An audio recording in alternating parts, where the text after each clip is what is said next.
having a nice space as always. Definitely hope to hear you guys your thoughts and your opinions on everything that's going through. What's going on, Professor? I see you done made your way up in here as well too. So shout out to you. Shout out there, Newstoter. Shout out there, Bar Lord, and well, DJ, aka DJ up in the house, WPI, Goddess Michelle. This is not deep, oh, well, okay, but he's undercover. And then I see my boy Ray up in here. This is gonna be a damn good space, man. Damn good space. I can't wait to talk about the. Well, I definitely want to chime in on the Angela Reese controversy, y'all, because I don't understand Jill Biden inviting the losing team to the White House. I don't get that. I never seen that before because I thought it was just supposed to be the winning team, and she's going to invite both teams. I don't understand now. So I'm assuming this is coming down to the hypocrisy of America, where you have white people that just want to make sure they big up somebody like Kate, what's her name? Katie Clark. Caitlin Clark. Caitlin Clark. Okay, they just got to make her a hero, man. I can't understand it because this girl has shown bad attitude out on the court. But they're talking about Angela Reese as she is the thug or she is a problem. But I have watched the tournament, and Caitlin Clark was nothing but a low down snake on the court, as far as I'm concerned.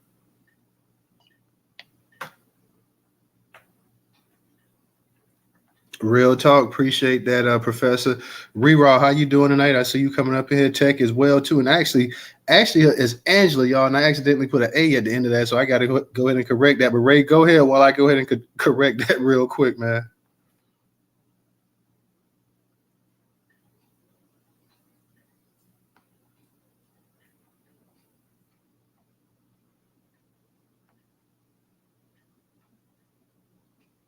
Ray must be is he in the Matrix?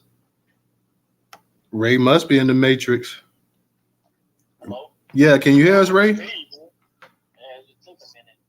Yeah, yes, because I heard you talk about the Angela Reese girl, and I just wanted to definitely touch up on that because I'm like you, brother. I've never heard of any time when the leaders have got to come to the White House and meet the president since when the first lady was case, when they started doing that. What it is, I think we all they just don't want to get these sisters they shine because I've been watching a couple of clips on the Angela Reese thing. Excuse me. And there was one in particular where it was saying how, what she did, Caitlin Clark, or whatever her name was, Angela Reese is two different things. Because after the game was over, Angela Reese stalked this girl. Like, they use the word stalk. You got to really watch the language. He was trying to say that she stalked her and she was trying to provoke her and all this other stuff. But when the other girl did, he had nothing to say. It was, she's just so competitive. She has the heart of a champion and the will to win. They use a different language to come out people, and I don't like that. Hypocrisy, man. That's what I'm talking about, y'all. It's hypocrisy that we as Black Americans are used to. We have seen it. Many times our people will try to look past it and ignore it. But with the times that we're living in, everybody, we no longer can let things slide.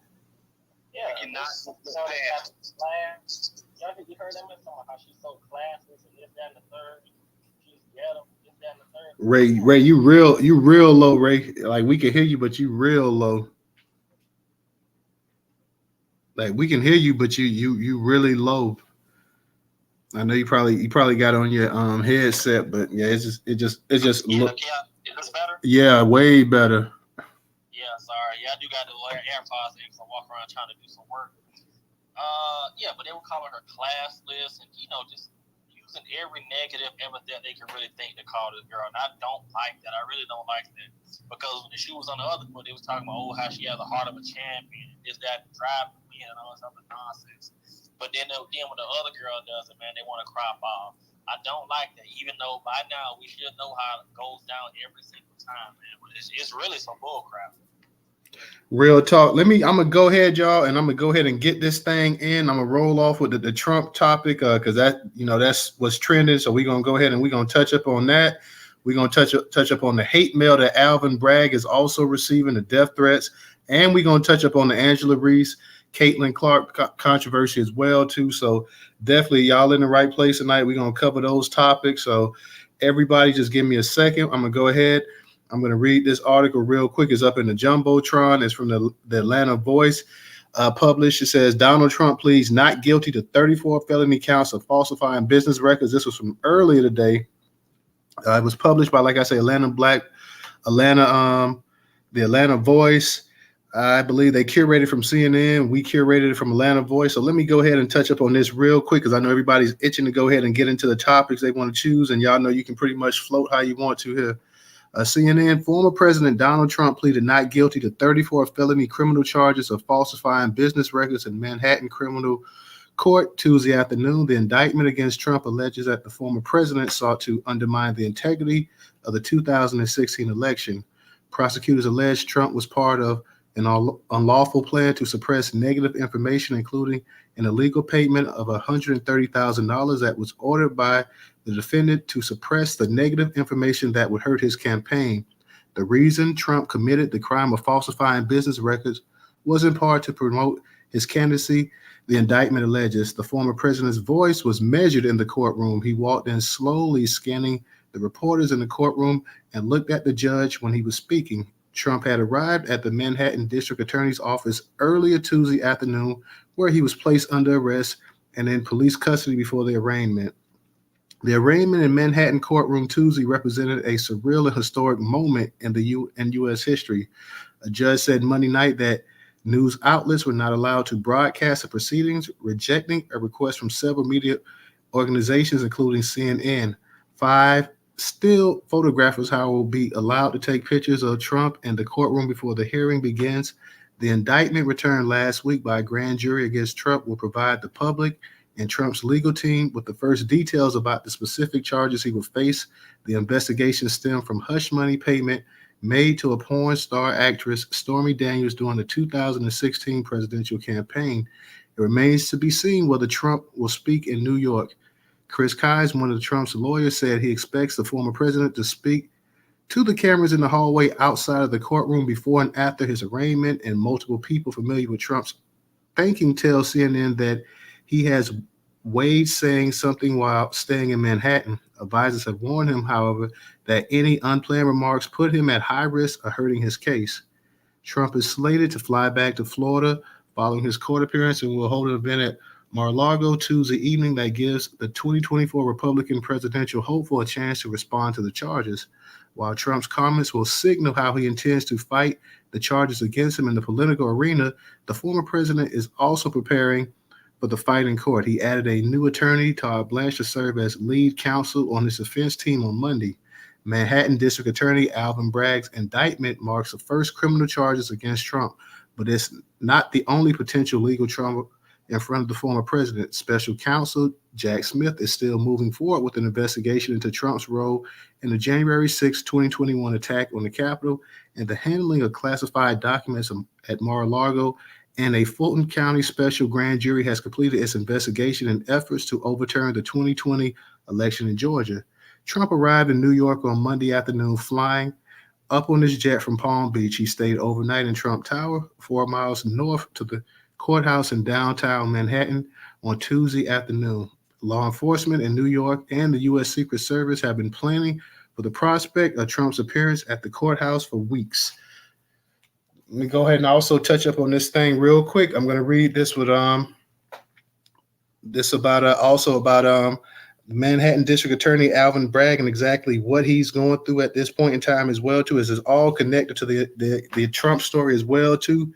Ray, I got you. Let me go ahead and touch up on this real quick. This is from Atlanta Black Star. Manhattan DA Alvin Bragg flooded with racist emails and death threats after Donald Trump indictment. How do we get a nigger like you removed from office? Manhattan District Attorney Alvin Bragg, the first black man to serve in his post, has received hundreds of offensive emails from Donald Trump supporters after his office brought criminal charges against the former president. In addition to the MAGA lunatics, his office has been hit with racial and political threats and rhetoric. Some of the messages have threatened the life of the borough's top lawyer. Bragg's office says the harassment started after the historic indictment on Thursday, March 30, the Daily News report. Trump was indicted by a Manhattan grand jury on charges that are believed to be related to giving former porn star Stormy Daniels hush money at the beginning of his presidential election campaign. The six-figure payoff was to prevent her from talking about their illicit affair and compromising his successful run to be the 45th United States president. The media outlet suggests the case could be connected to more hush money, a payment of $150,000 made by the National Enquirer to Playboy model Karen McDougal on behalf of the former president. The indictment, which is said to have more than 30 counts in it, is historic. There has never been a current or former American president to have criminal charges brought up against him.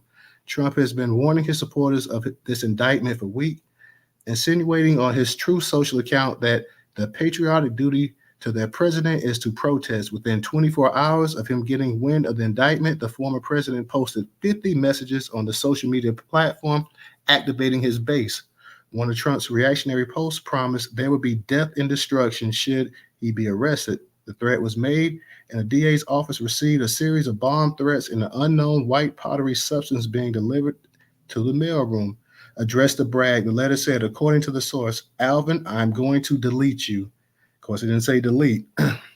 According to the FBI, the nation has a history of white powder being moved through the mail. In 2021, after 9/11 terrorist attacks, many people received anthrax-laced letters in their mail. 5 Americans died as a result, and 17 people were sickened. This attack is now regarded as the worst biological attack in U.S. history. Luckily, the white powder was determined to be harmless. In a statement, Bragg's office said the letter was immediately contained and that the NYPD Emergency Service Unit and the NYC Department of Environmental Protection determined there was no dangerous substance. The email started to bombard his inbox. One email read sent to DA Public's email, how do we get a, like I already said, nigga like you removed from office? Another read, hey, George Soros, a-hole puppet, if you want President Trump, come and get me too. Remember, we are everywhere and we have guns. Soros has responded to the allegations that he and Bragg conspired to indict Trump.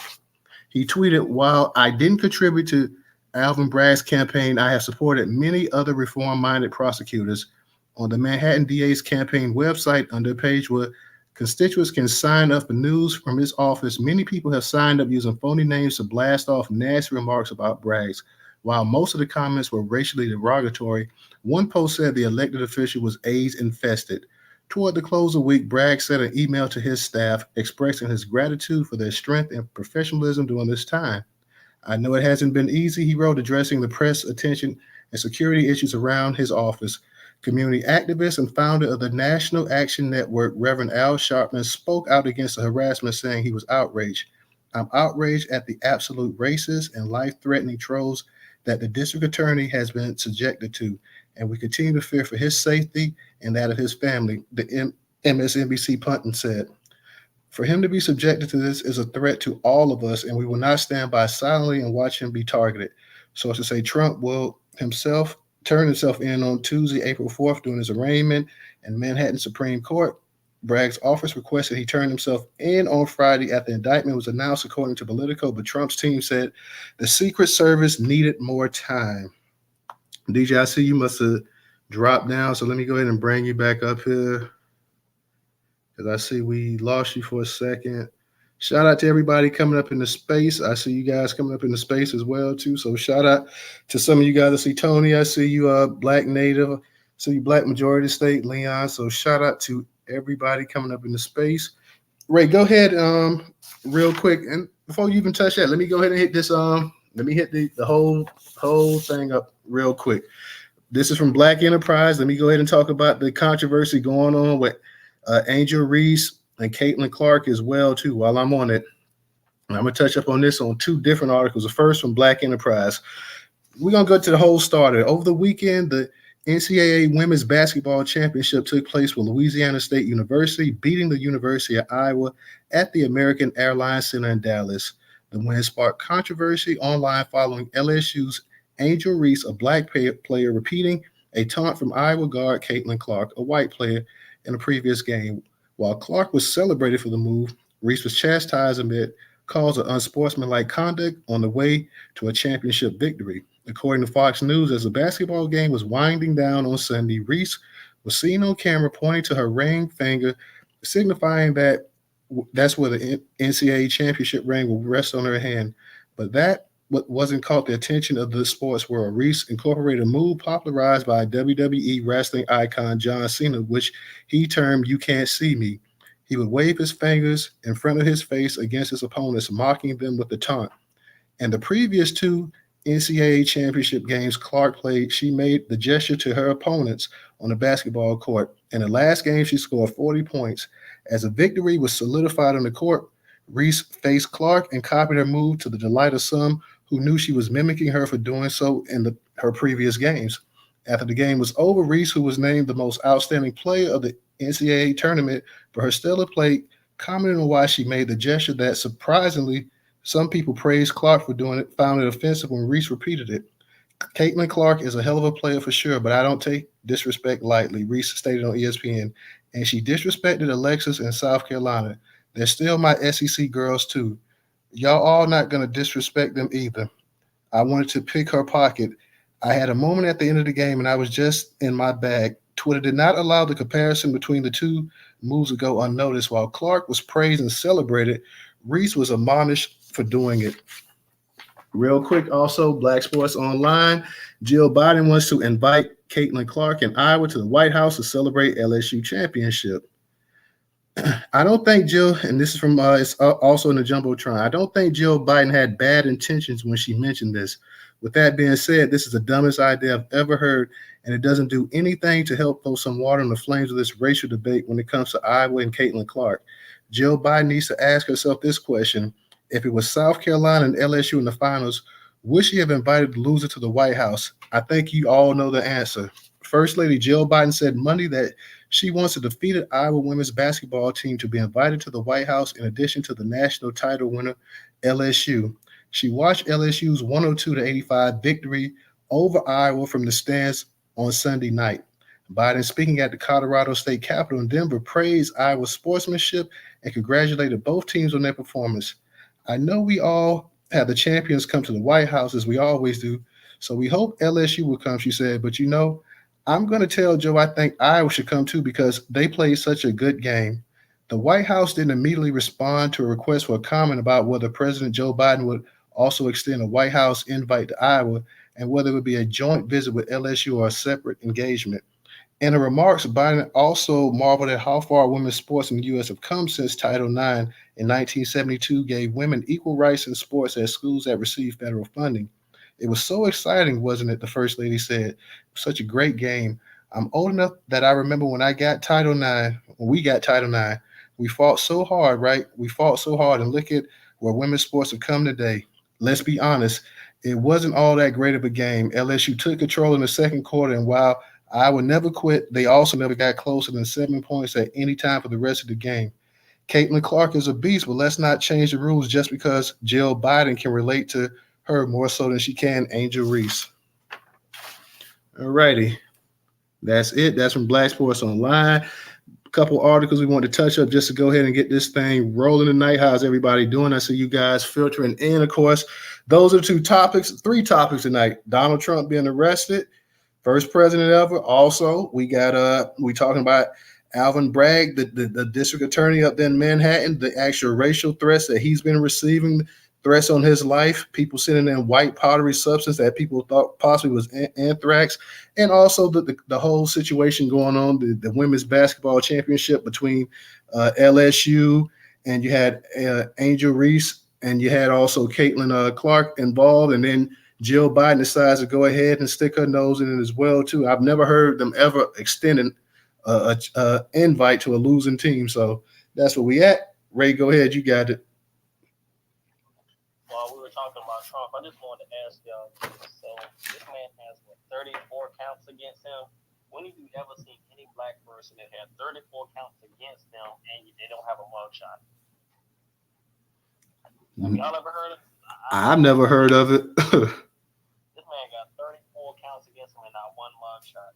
There was one more thing I was going to tell you about. I can't remember. I'm going to come back up. I can't remember what I'm going to say. Take your time. Take your time. We got time. You're right. I've never heard of any person, definitely no black person. You got 34 counts and you ain't got not one mugshot. Yeah, that's a first there. But let's not forget now, he has a privilege also of being a former United States of America, being a billionaire, being loaded, being world famous. He's still running. And you see the way that his people have revved up just when he started, when he knew in his bones that he was going to get indicted, he was going to get arrested. He started cranking this thing up just like the January 6th. He started saying stupid stuff once again, got his people going and stuff like that. So, and let's get this understood. He is not to blame solely for grown people going out there doing stupid things. No matter what he says, he's not the one personally having these grown people sitting out here sending threats or whatever. So that this is actually people doing it their own nature. So let me go ahead and kick it to you, Professor, as well. Yeah, thank you, there, Newstoter. Once again, dude, great space. Good to see everybody up in here. Black majority, Black native down there. Sister Rera, Trouble down there. Good to see Bumpy up in here. Sister Tata, Heavenly. And then I see that Adner down there. I almost want to call you Adverb, but I see the name is Adner. And Sister Wilson down there. Good to see everybody up in the space, man. We got a good topic here. A few good topics here. Ray, that's a good question, man. I was wondering about the mugshot too. I was just wondering how is it that you can have 34 counts and no mugshot. So I'm just wondering. It's almost like they just changed laws or changed court procedures at any time when it comes to them. But of course, when it comes to us, everything's going to be followed to the T. So that's very interesting, and I'm glad you brought that up, man, about the mugshot. Because if it's a Black American, it's going to be a mugshot there. So we'll have to follow this case, everybody, and just see where it goes. I don't really expect him to be found guilty of any of these charges, by the way. Alvin Bragg. This brother is a Black American. Black American family. We need to make sure we pray for this young man. He's being hit with all kinds of death threats, and these no good ass son of a bitches will do some of this stuff that they're sending to him. They are willing to kill us. You know that. They don't. It just don't matter to these folks, man. They're willing to kill us and willing to do anything to harm us. So we need to make sure we follow up with this brother here. Pray over this brother, man. We got to make sure that this brother is okay, because he's being sent all kinds of threats. And also, family, we need to make sure we're protecting each other and looking out for each other, because they also going to be attacking us. See, you got to remember, whenever a Black American is being attacked, all of us are being attacked. So I just want the family to understand that we all need to be looking out for each other. We're living in some very horrible times here in America. I keep saying to you, family, make sure that you're up on your self-defense, up on your 2A, and be prepared at all times. Continue to watch your surroundings, okay? In reference to Sister Angel Reese, she is the champion, okay? This sister is the champion. She went out there, she dominated. She took it to Catlin Clark, and Catlin Clark had been doing all that "you can't see me" to these other teams, and now that Sister Angel Reese took it back to her ass, now you got the all white media who can't handle it. Because they can't stand losing to us. They can't stand it, man. They have to have supremacy over us. That's what this is all about, y'all. Angel Reese went out there and she whipped the damn white girl's ass. Shit, I mean, that's all to it. And she's the champion. She's the one should be getting the accolades, and she should be the one and her team, LSU, going to visit the president. But you got Jill Biden trying to invite the losing team to come to the White House. What kind of shit is that? Never heard of it in my life. So they just going to keep on trying to build up this white girl as being some kind of damn hero, and she's not. The damn Karen deserved what she get, as far as I'm concerned. I'm glad Angel Reese put up the "You Can't See Me" on her ad, because she let her know, hey, you disrespected my sisters, my fellow sisters out there, and I showed your ass up. So, Black American family, let's give some kudos to our sister Angel Reese. She did her job. I love her, and I love all of y'all. Black American family, let's keep going. More power till we get our reparations, baby. Real talk, Professor. Yeah, I do find that funny. Like this, first off, and one thing also, getting back to the Trump thing, they were saying that also another case of connected to a hush money of $150,000, 150,000 grand paid to a Playboy model by the name of Karen McDougal. That's what the National Enquirer was saying too. So I don't know, boy, if this is true. Allegedly, he was breaking some bread off 130,000 here, 150,000 here, whatever. So I don't know how true it is, but this is allegedly. This is what they saying. I guess this is some of the stuff they're trying to connect him to as well too. And like I said, he still got to worry about the actual January 6th things and also what was going on in Georgia down there with the election. So he has a full plate. They're going to make sure that Trump stays busy over the next election cycle. Believe that. Getting back to what you were saying too, Professor, about the girl, I've never heard, man. I think most of us have played some kind of sports, whether it was high school, somebody played college, hell, whether it was just Little League. You stop getting participation trophies in Little League, okay? When your people pay money for you to play a sport, that's the only time you get participation trophies in Little League. You get a trophy just for playing. When you get to high school and you get on up, there is no participation trophies. You either win or you lose. So, I have nothing personally against Catlin Clark. And from what I hear, they're making her like the second coming of Larry Bird. They're talking about how great she is and this and that or whatever. And the girl, and then take nothing away from the girl. From what they say, I haven't really followed women's basketball like that, I have to be honest. But they say that she's the player of the year. She's the best player. I'm sure she's going to be a high draft pick in the NBA. But, she lost. And when you lose, there are no two teams. There's one team that comes to the damn White House, and the other team doesn't. So her team didn't win. So it's no point in trying to bring this up. And I don't know where Jill Biden comes up with that. And even Jill Biden, in terms of the little sports code words and stuff, she's saying coded things as well, talking about the sportsmanship of Iowa and this and that or whatever. Like, what does sportsmanship have to do with you getting an invite to the White House? You got beat.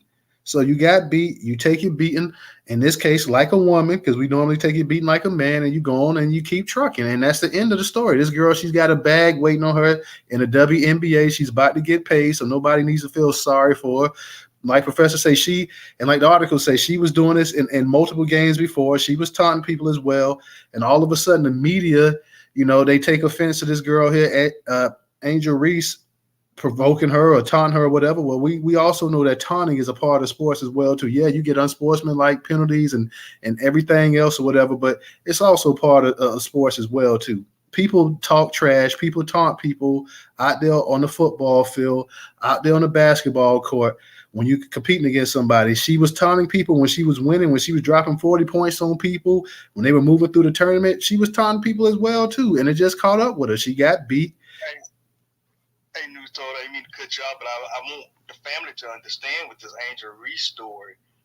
Angel Reese only did that taunt or that little gesture at the end of the game, which means the game was in hand, but she waited to the game at the end of the game, championship in her hand. That's when she did it. Now, this other clear person, Catlin Clark, she was doing these gestures during the games. So I want everybody to understand that if you've been following the season with basketball, this damn chick been doing this shit in the games. She don't do it at the end of the game. She do it during the games. Now, I want everybody to understand that Angel Reese did this after the game was over and the championship was in hand, baby. And so, Sister Angel Reese gets much love from the Black American family. The hell with that damn clear person over there who thinks she's supposed to be Florence Nightingale or something. The hell with that damn tramp. And our sister Angel Reese is the champion. She should be the only one getting these accolades, not that other one over there. Real talk. Let me give a shout out to real quick to Black Pressure. Black Pressure, thank you for your contribution on Cash App. I see we got a couple speakers up here, and I know Black Native. I know you was talking about this yesterday, so I was hoping that you was gonna come up here and say something. So I'm gonna get to Wilson, and then I'm gonna get to you, and then DJ and Ray. I'm gonna get to y'all afterwards. But go ahead, Wilson. How you doing tonight? Yes. Hi. How are you? How's everything? We're doing pretty good. Good. With regards to this situation with Angel Reese and everything, what Jill Biden did is what white people do all the time. They expect Black people to be their emotional mammy. And, you know, there's a team that's going to win, and there's always going to be a team that's going to lose. And, you know, what this is that we are not accommodating white people's white inadequacies, white fragility, white supremacy, their white fragile minds. We are not accommodating that. And Jill Biden did a wrong thing. And I really think that LSU should sit out this invitation if Iowa's going to be there. Nowhere has any male or female team, if it's NCAA or professional, have invited the losers. So by showing up as a team alongside the losing team, which is Iowa, is basically saying that we have acquiesced to your white fragility and your white supremacy, and that we are your emotional and psychological mammy. And I loved that these sisters push back. This is really a narrative of the sports industry and their media, sports writers, who are so racist. This is not the first time this has happened to any Black female team. Rutgers University's female Black team also was, handed a lot of racism at the hands of that, I forgot that bastard's name that died. He was so obnoxious. He had his own show. I forgot his name. But anyway. Don Imus. There you go. And, it's nothing new. But what they can't accept, what they don't like, is when we push back. So Black supremacy stomped their great white hope, and this is where we're at. And I'm glad we're here because we see their true colors. And I'm very proud of that team, and I wish them all the best. So thank you so much for allowing me to speak. No problem. I'm glad to hear from you tonight, Sister Wilson. So thank you for coming up and speaking. Let me go ahead and get to Black Native. Black Native, go ahead and unmute your mic. Thank you, Newstoter. Hey, DJ with your new profile, Ray, Professor, Black Majority, Miss Trouble, I Am Raya, everybody, peace and reparations to the room.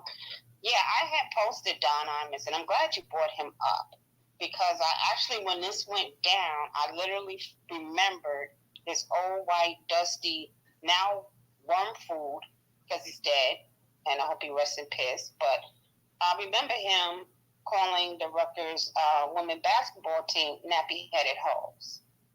Let's not forget what they did to Venus and Serena Williams. Oh, it's the beads. It's so distracting. Oh, it's the grunt. When you had Monica Seles, I used to watch tennis, and they really made me watch it when they got in the game. Used to grunt all the time when she hit. Y'all don't know if y'all remember that. Monica Seles, so she was a white girl. Yeah, Monica used to make that noise. make that noise. But when Venus Serena did it, oh my God, it's so distracting. Oh my God, it's the bees.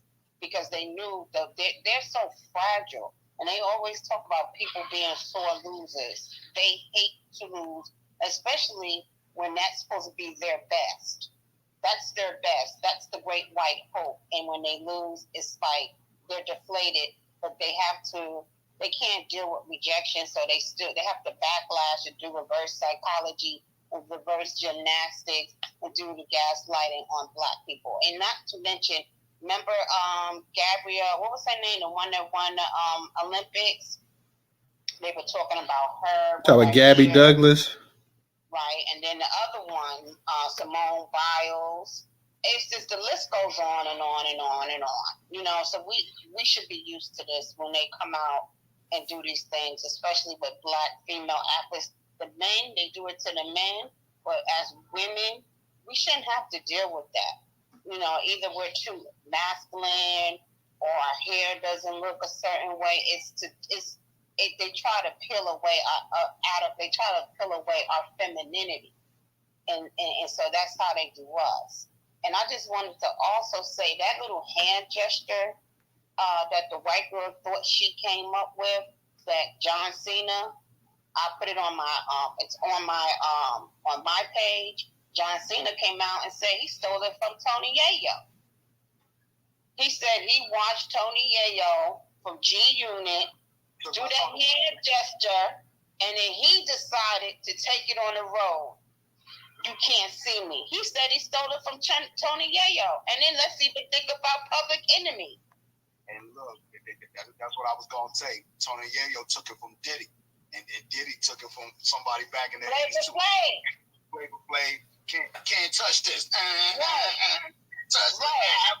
Right, fight the power. I mean, when you look at the videos now, when John Cena, I guess after he thought he was doing something, he made it popular to white people. Just like, whoa, now they're using our term. I mean, this is fucking thieves, look.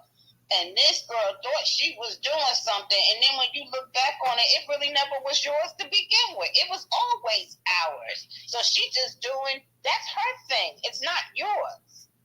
But that's, you know, like I said, now with Jill Biden, oh God, look, she messing up. And I saw Black Majority's tweet with Jill Biden. Look, I guess she like the sister said, hey, we're their mules, we're their mammies.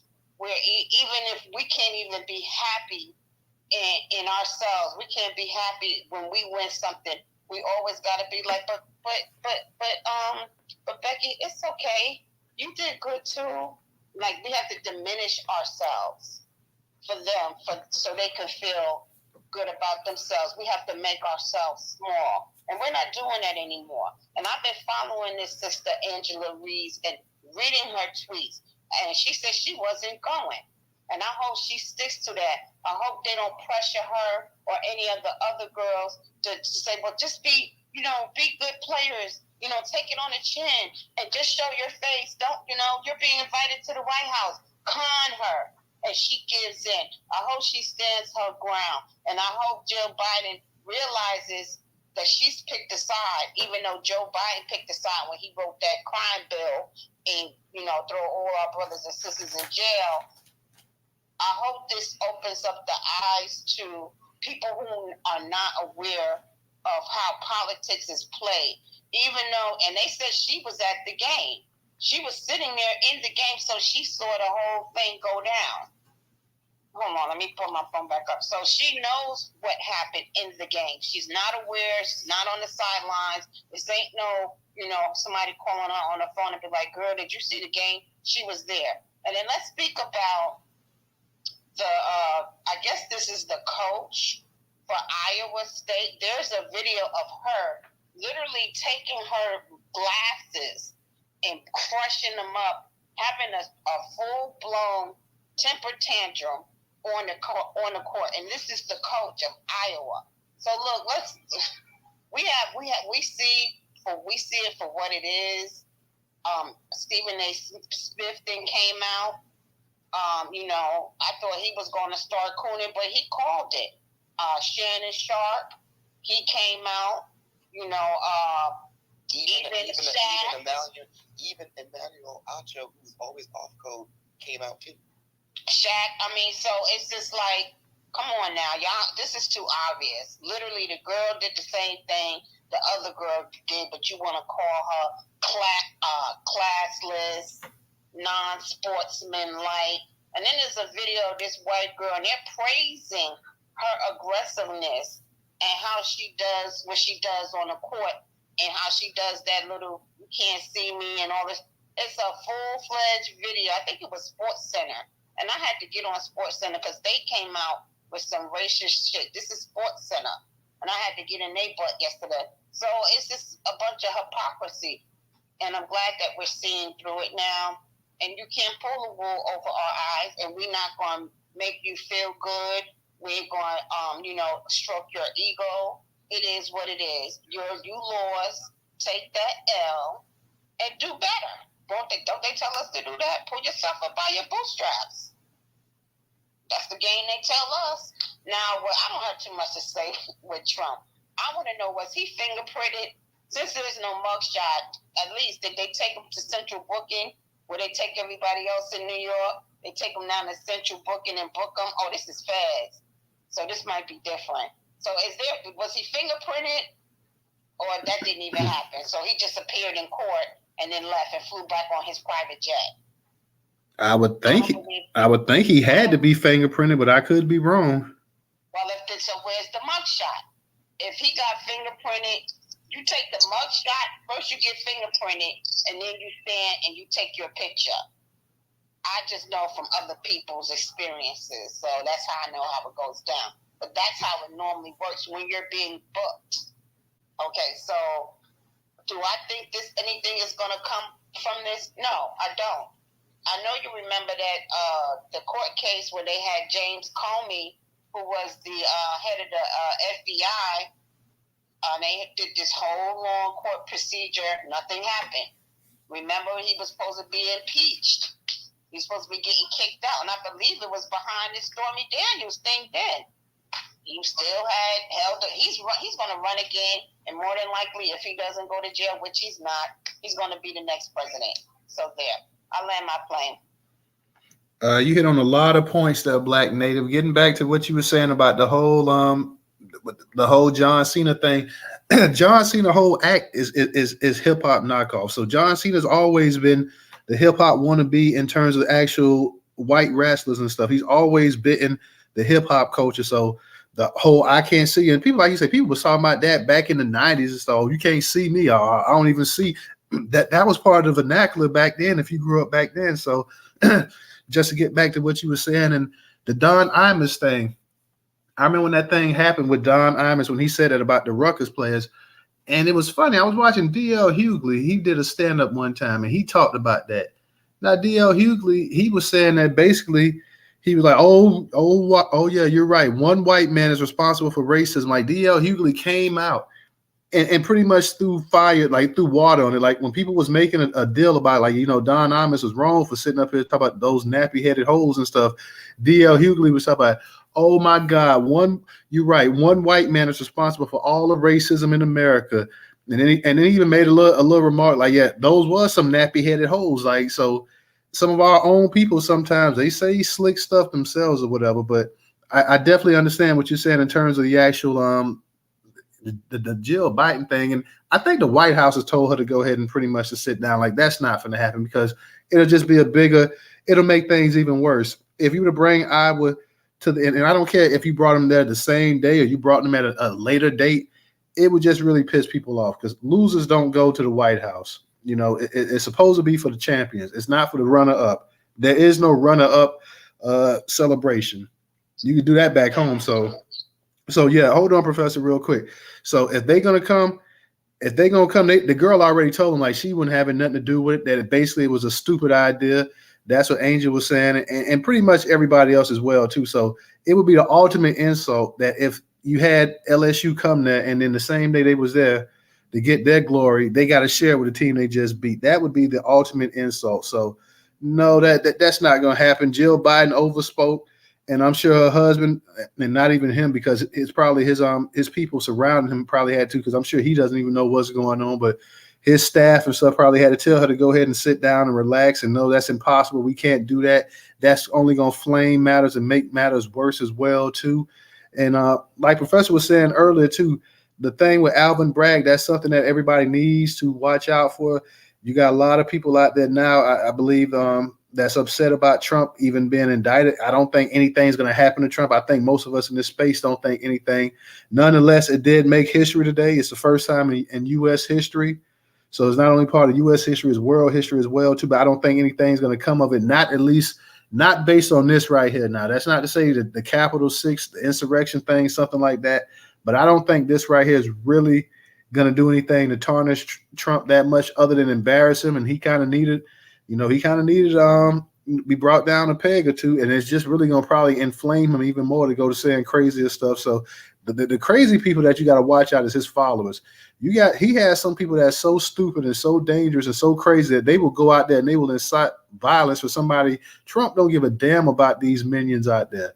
He's trying to use them as a ploy to bring more power to himself. But they're so stupid they can't realize that they'll just let this man manipulate them. So you got a lot of these idiots that's willing to go out there and do all kind of violent acts just to try to appease him and let people know that they mean business. So I do worry about Alvin Bragg's family. I'm sure that they have security and everything like that. But when you're getting threats like that left and right, and you just really never know the mind state of certain people. So I think you have to be careful about that. You have to watch out. He has to have top-notch security around him 24/7. You got to worry about your wife if you got kids and anything like that as well too. You really gotta stay on your P's and Q's right now, because you have some dangerous people out here. It's people that follow a lot of this MAGA stuff are really dangerous people. And that's not to say that you don't have a lot of liberals that's dangerous as well too, but a lot of these people, they eat and sleep this nonsense. That's why he has his own social media platform, so he can go ahead and he can spew this kind of nonsense off as well too. So if I'm Bragg, I got my head on the swivel. I got the top security around me. Make sure that you're inspecting all the mail that's coming in there, because you don't need any more hoax and people putting white powder stuff in there. You don't know if it's real or not. So definitely, stay as alert as possible. Be careful. And also our people up there in some of these cities and stuff like that. And it's just not New York that you got to worry about. Trump lives in Florida, Mar-a-Lago. Now, here's the thing. You mess around, and I know Mar-a-Lago's in Palm Beach, but you mess around doing some of that dumb stuff up here, like you're going to run black people in Florida, you will get the living dog beat out you. So that's not even going to be a consequence here. So you can go elsewhere with that kind of stuff. But in some of these places where our people are significantly outnumbered and outmuscled and stuff like that, I do worry about them. So go ahead and definitely stay as alert as possible. Trouble, how you doing tonight? I see you. Ray, I'm going to get to you. Let me go ahead and get to Trouble real quick. Black Native, I saw you had your hand up. Did you want to say something real quick before I went to Trouble? Oh, no, I was just going to say, John Cena remind me of, what was that, Marky Mark? Yep. Yeah. He remind you just a swoller version of Marky Mark. Yeah, you can't tell John Cena that he ain't got soul and he ain't hip either. So he definitely he been watching rap videos growing up and stuff like that. But that's exactly the other night I was watching with my boys, I was watching the WrestleMania, and that's everybody like, yeah, he reminded me of and John Cena was on WrestleMania the other night. They joking like 45, 46. He was on there, had a little match, and that's everybody like, yeah, he reminded me of Marky Mark. So yeah, he definitely reminds me of Mark Wahlberg as well too. And we know Mark Wahlberg wasn't exactly all that friendly with the black people. Some of the stuff we heard about him as well too. But that's another discussion for another time. Trouble, how you doing tonight? Hey, Toter. Hey, everybody in the space. Shout out to the group. Much love to everyone. Between Black Native and Newstoter, y'all done took up all the. Hey. Sorry. Uh-oh. Somebody about to get popped.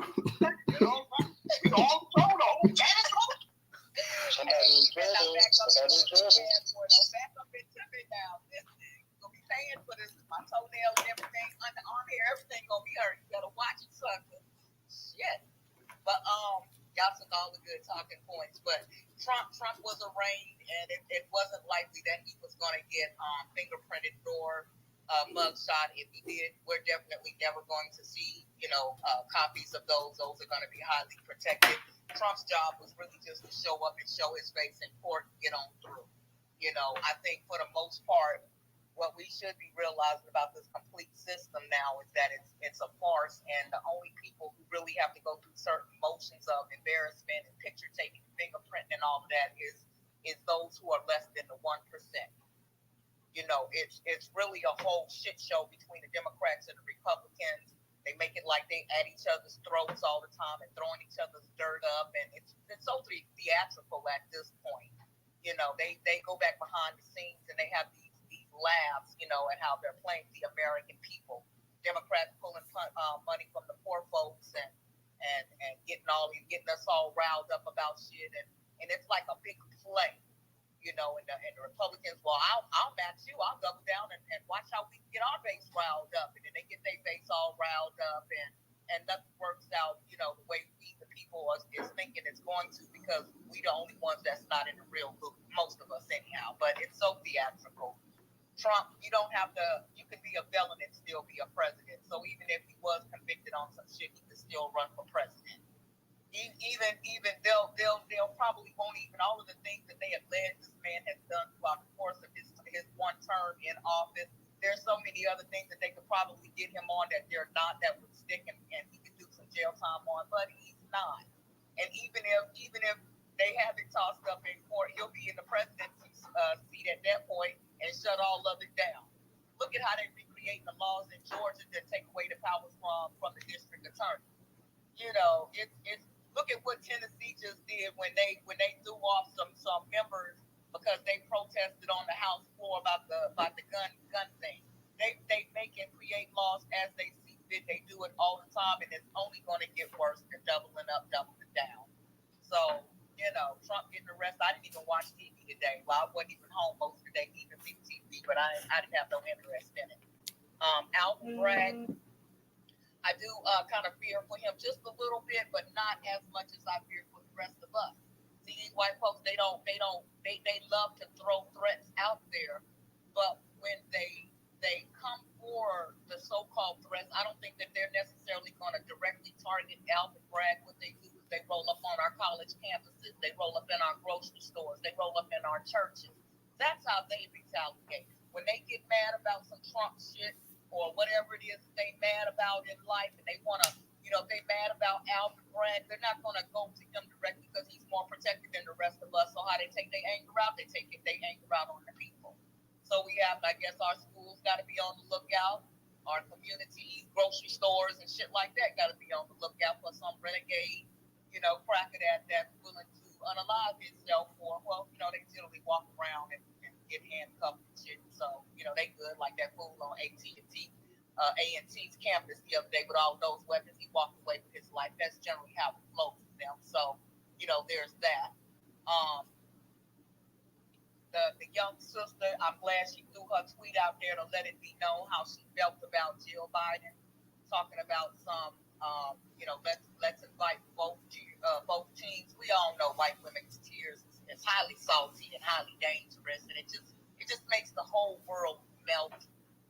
They just melt, and so that's that, and then there's also a dog whistle to, those white folks racists who, she might want to come on her husband's side when he gets ready to run. Remember, we tried to have the next great white hope, come to the White House. We tried to extend that offer, so if we still on y'all's side, they show us who they are all the time, but we need to start paying attention. And somebody in the comments or made a tweet online today that said, these are the Jill Biden is like the white liberals, or was it Keith Olbermann? They made the comment to Keith Olbermann and said this is the white liberal Martin Luther King warned us about. They're coming out more and more because we keep trying to separate our whites. Y'all know when we get ready to wash our clothes, put the whites up in there unless they got some color on it. Then you might separate them a little bit. Let's stop trying to separate our whites into red and blue societies, because at the end of the day, it's all white. Throw that bleach on it, So Yeah. When Black Native, to your point, when you were saying how they copy us, they copy everything about us, even like the you can't see me and everything. When we say woke, they take it and they remix it and turn it into something that it's not. When have they not ever do that? I remember I grew up in the days where Bo Derek came out and had braids in her hair, and all of a sudden she was a 10. She was a 10. It was beautiful. It was edgy. It was, all of that. But when black women wore braids, it was ghetto. This ain't nothing new. They've been stealing from us and telling us, well, your big lips is too big. Now they sucking their little thin ass lips through bottles trying to get them big lips. Your big butts, it doesn't look good. It's gross. Oh my God, her big funky butt. Now they running around with big funky butts trying to get it. Oh my God, her titties are all over the place now. You can't see a white girl's always been top heavy. But now they getting them big, even big. Look at Ice-T's wife. She got so much surgery on her, she looked like she was about to bust at one point in time. So it is what it is at this point, my people. We just need to keep our heads on a swivel and just, watch these crackers and laugh at them to a degree while building in the goddamn background because they get ready to eat their own, and let's not get caught up in the trap. I land. All right, Trouble. You said we took all your talking points, but it seemed like you still had quite a few to share with everybody. So, I'm long-winded. You still had quite a bit to go ahead and share with us too. So you didn't put a time limit on Trouble. Well, nah, I'm glad she came up though, because Trouble. She said we took her talking points. I said, well, dang, Trouble, we done took what you was gonna say, but Trouble still had enough to say on that point as well too. Ray, I know you've been waiting for a minute. I'm gonna get to you too, original. Go ahead, Ray. You got me to thinking, man. Because you know, right, Johnson absolutely stole, his old style from Black wrestling, from the way he raps. He was rapping, he was in street code, the whole "you can't see me" and all this other stuff. It got me to thinking, like, a lot of the black wrestlers and those kind of I'm talking about, if you look back, they really all had doing some coolish stuff. Like, Godfather, the one kind of old. Godfather, he was him. Big E, the wrestler, the big bodybuilder, he was bucking his eyes. He's throwing pancakes in the crowd. They had a wrestler back in the day named Kamala, just like Kamala Harris. He was an African savage. They had another group called Kamala was supposed to be an African headhunter, and you had Booker T and Stevie Ray Harlem Heat, and you had Coco B. Webb dancing with the bird, and you had the Junkyard Dog, and you had a bunch of different. Like you're right, like they promoted stereotypes with black people in wrestling. Don't forget about they had another group called Prime Time. Y'all forget about all this stuff. They are known for always giving us a negative stereotype, but when they can use. You got low again, Ray. Though you did get low again. Oh, sorry. I said they use black culture when they can use it, for a color. All right. Appreciate that, Ray. Let me go ahead and get to Professor, then I'm gonna get to you, original, and I'm gonna get to you, Vovo. Go ahead, Professor. Yeah, I was thinking back to when Black Native was talking about the whether you can't see me or I can't see me or whatever came from that what John Cena had got that from, and I think I remember that being in that rap video with Heavy D and Flavor Flav. I think that's where that came from. The one time, if you can't see what I can see. Yeah, that's where that came from, if I remember correctly. It was in that video. And if y'all remember, Diddy was actually in that video as a dancer. He used to be a dancer when he first came into Uptown Records. He was a dancer. Tupac was in that video too. And Tupac was in that video too with them. Yeah. And you had everybody in that video, but yeah, that's where it came from right there. It was the Heavy D song, "You Can't See Me," and so that's where it came from. And then I beg to differ. The first time I saw Flavor Flav do that was in "I Ain't No Joke" with Rakim. And what is it again? It's a Rakim video, and it's called "I Ain't No Joke." and Flavor Flav was doing it in that video. That's the first time I seen him do it in that video. So I think this might be a little bit even before. I'm just saying. Oh, okay. It might be. I thought that Heavy D song where it first came from. I could be wrong. Tupac had a song back in the 90s. Ray, your phone is like kind of mumbled. I was just gonna add in Tupac had a song with George Clinton back in the day called "You Can't See Me" off of the All Eyes on Me record. CD. Yeah, that's true too. I forgot about that. Yeah, that's what I'm saying. It's been a lot of instances where people have used that actual term. You can't see me. I mean, so yeah, it's been quite a few. I mean, let's just say the term came from hip hop. Like whoever, I don't know who originated it or who coined it first. It definitely came from hip hop rap. So, and like I say, John Cena has always been like, taking hip hop culture and stuff like that. So, I mean, that's really nothing new. Let me go ahead real quick and kick it to DJ. I know did you want to say something real quick too? No, just talking the same talking points everybody talking. Stay mad. LSU Tigers in the building. You're mad, Jill Biden. Fuck Jill Biden. Fuck Jill Biden.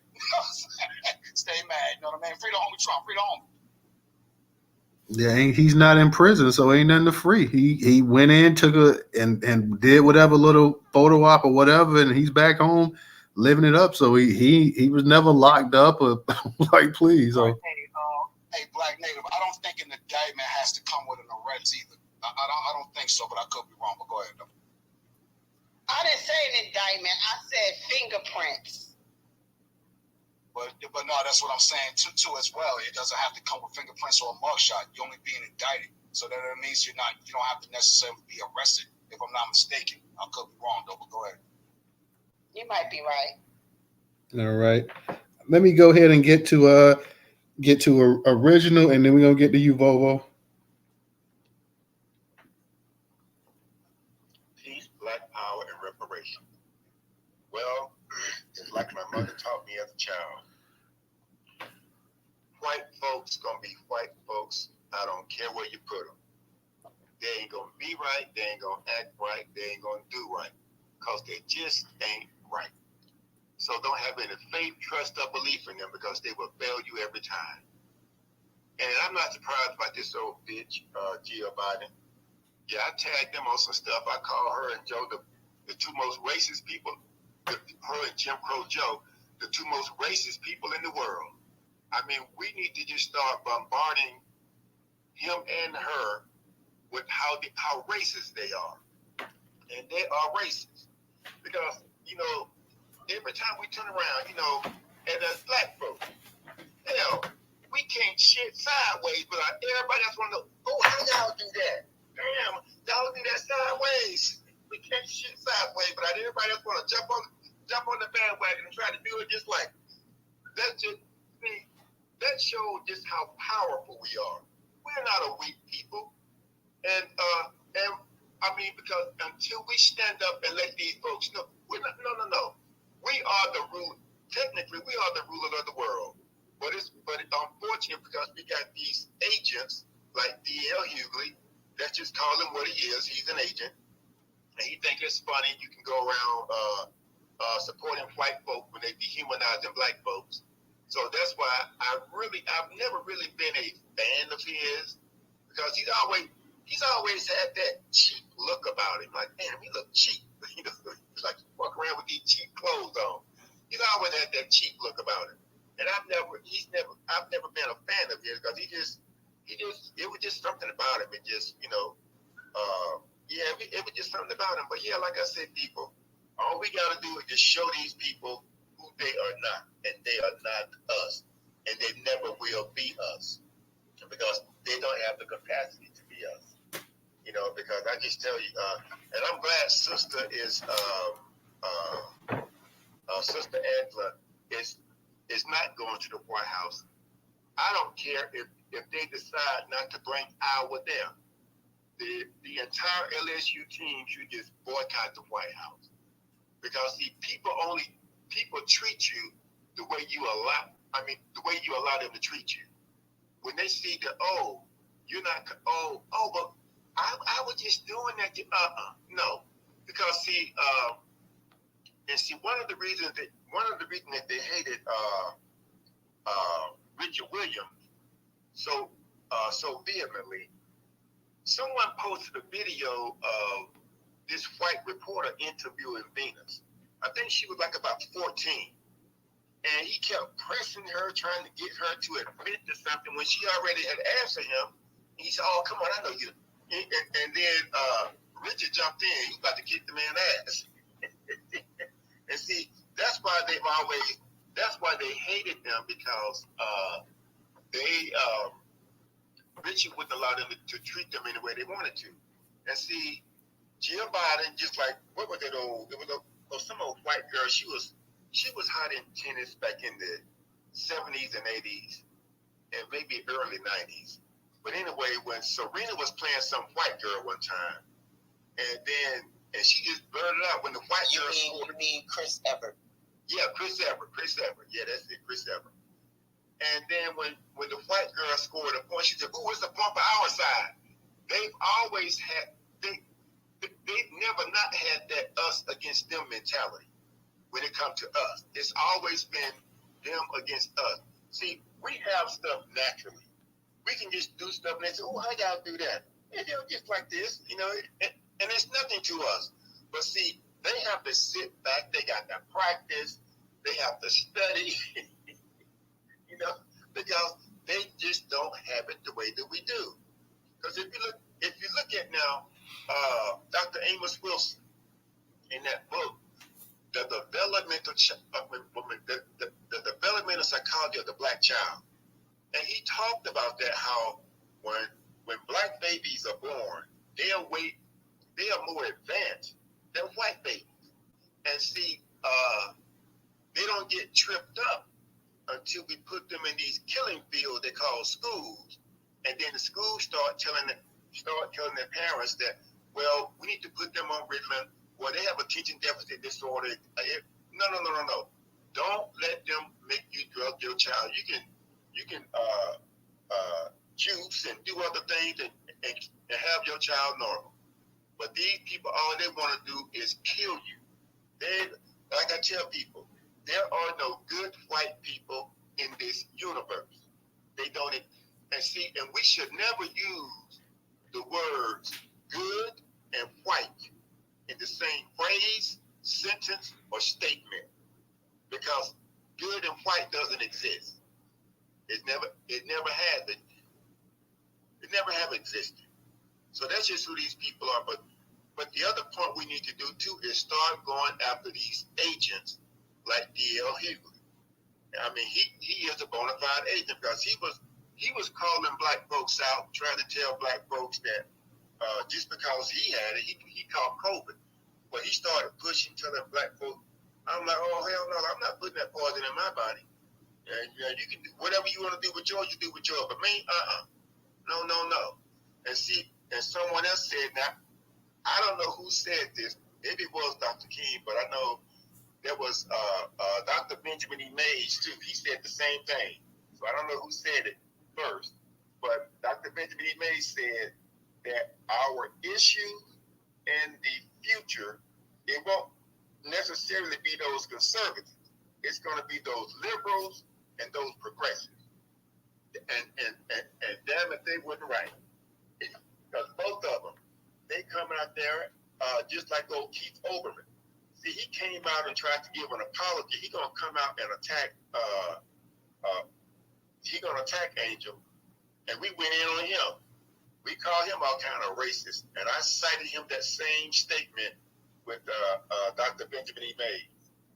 I'm telling you, people, there are no good white folks in this universe. If a white person does something that you think is good, it's an anomaly, because they're not good. They are evil. They are the personification of evil. So don't look for anything from them. Oh, they may want to roll up next to you and try to act black, like yo, and this, that, and what. That's when it's time for you to go. You don't know if they're trying to lure you into a trap or what. Because these people, they are the personification of evil. And I'm gonna land on that. All right, appreciate you, original. Up in the jumbotron, guys. We got the Newstoter YouTube channel. We was able to get 3-4 people to subscribe last night. So let's go ahead and see if we can get some same people to go ahead and subscribe. It's up in the jumbotron. It's the fourth over to the left. Fourth over to the left. So go ahead and please subscribe right now while we have you guys up in the space. Let's go ahead and see if we can get 4-5 new subscribers a night while we're up in the and we're up in the Twitter space tonight. That would help us spread the word, push the content any further. The more subscribers we have, the further our reach it goes. So if you're up in here and you already listening to the Twitter space and you like the Twitter spaces, and go ahead, you can hear all the Twitter spaces that we do, because we go ahead and upload it live while we're doing this simultaneously. So if you enjoy the Twitter spaces and you come here often, but you have not subscribed to the YouTube channel, please go ahead and subscribe to the YouTube channel and help us grow, help us get the reach that we so need to go ahead and touch our people. Also, if you can support us on Cash App, it's $Newstoter, $Newstoter. Newstoter is the largest Black-owned, Black American news curation platform today in America. If you guys have our notifications on when we send out the tweets, you'll see the amount of content that's posted daily. Everything that you can think of, we're putting it out there. So once again, Newstoter is the largest Black American, Black-owned media news curation platform today in America. That it is $Newstoter, $Newstoter. If you do not have Cash App, we have the Venmo and PayPal also up in the jumbotron. Let me give a shout out to my man Original. Original, thank you for your contribution on Cash App. It is greatly appreciated. We got my man Volvo up in here tonight, so I definitely want to hear what my man Volvo got to say. Volvo, how you doing tonight? Go ahead and unmute your mic. All right. Appreciate you letting me speak, brother. Yeah, I just want to say, as far as the you can't see me thing, that came directly from G Unit. Directly, one of the guys, Tony Yayo. If you go back and Google the videos, that was his dance. That was his whole dance. And around the time when John Cena got hot was around the time that G Unit came out. 50 Cent around that time, he had a spinner chain. Like the chain you could turn the emblem and it would spin in a circle. And that was around the time that it was like spinning rims out. Then they came out and gave him a spinner belt.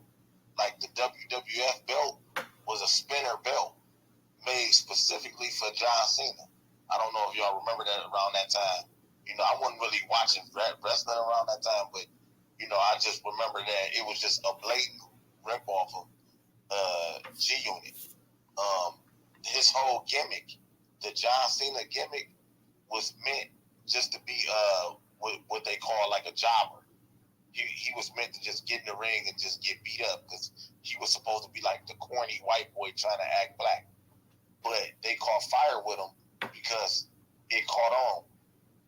The little white kids ate that shit up. That corny yo shit. They ate that shit up. And he became one of the greatest wrestlers of all time, just cosplaying black people. They put a little spin on it. He's the corny white boy that raps. but he says, yeah, truth, power, respect. Yeah, love America. That bullshit. They put a little spin on it and they ate that shit up. So he was really supposed to be one of those guys that just get in the ring and just get beat up. He was supposed to be like a clown, just to get the other wrestlers over. That was a blatant ripoff of the G Unit at the time.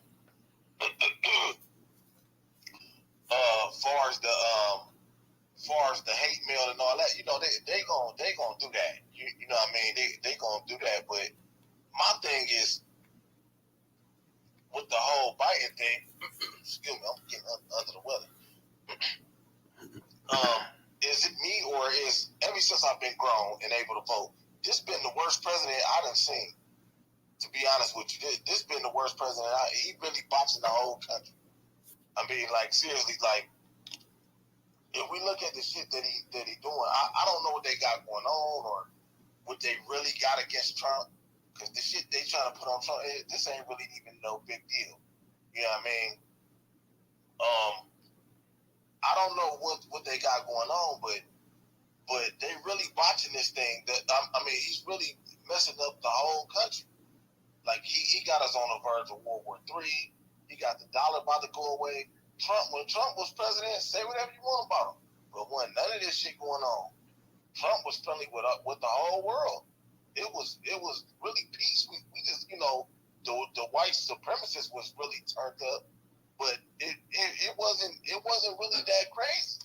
You know what I mean? So that's all I want to say, brother. I appreciate you letting me speak. No problem, Volvo. Glad to have you as always. Professor, go ahead. I see you got your hand up.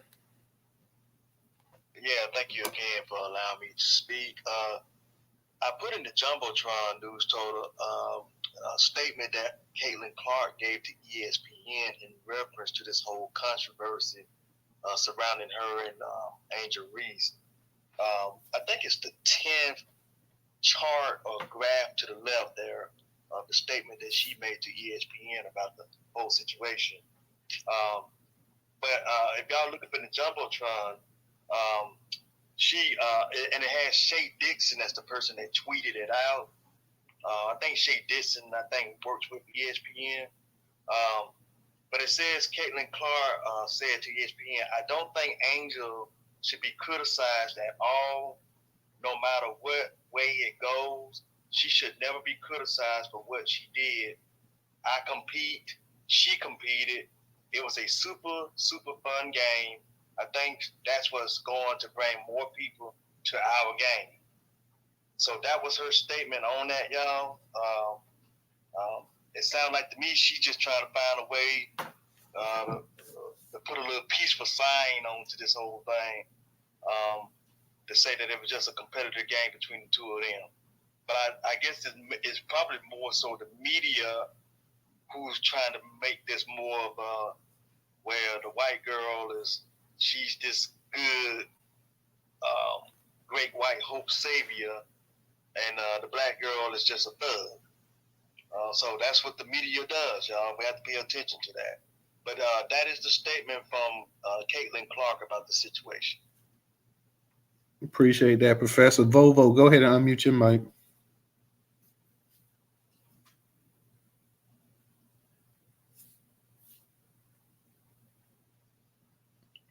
You there, Volvo? Oh, my bad, brother. My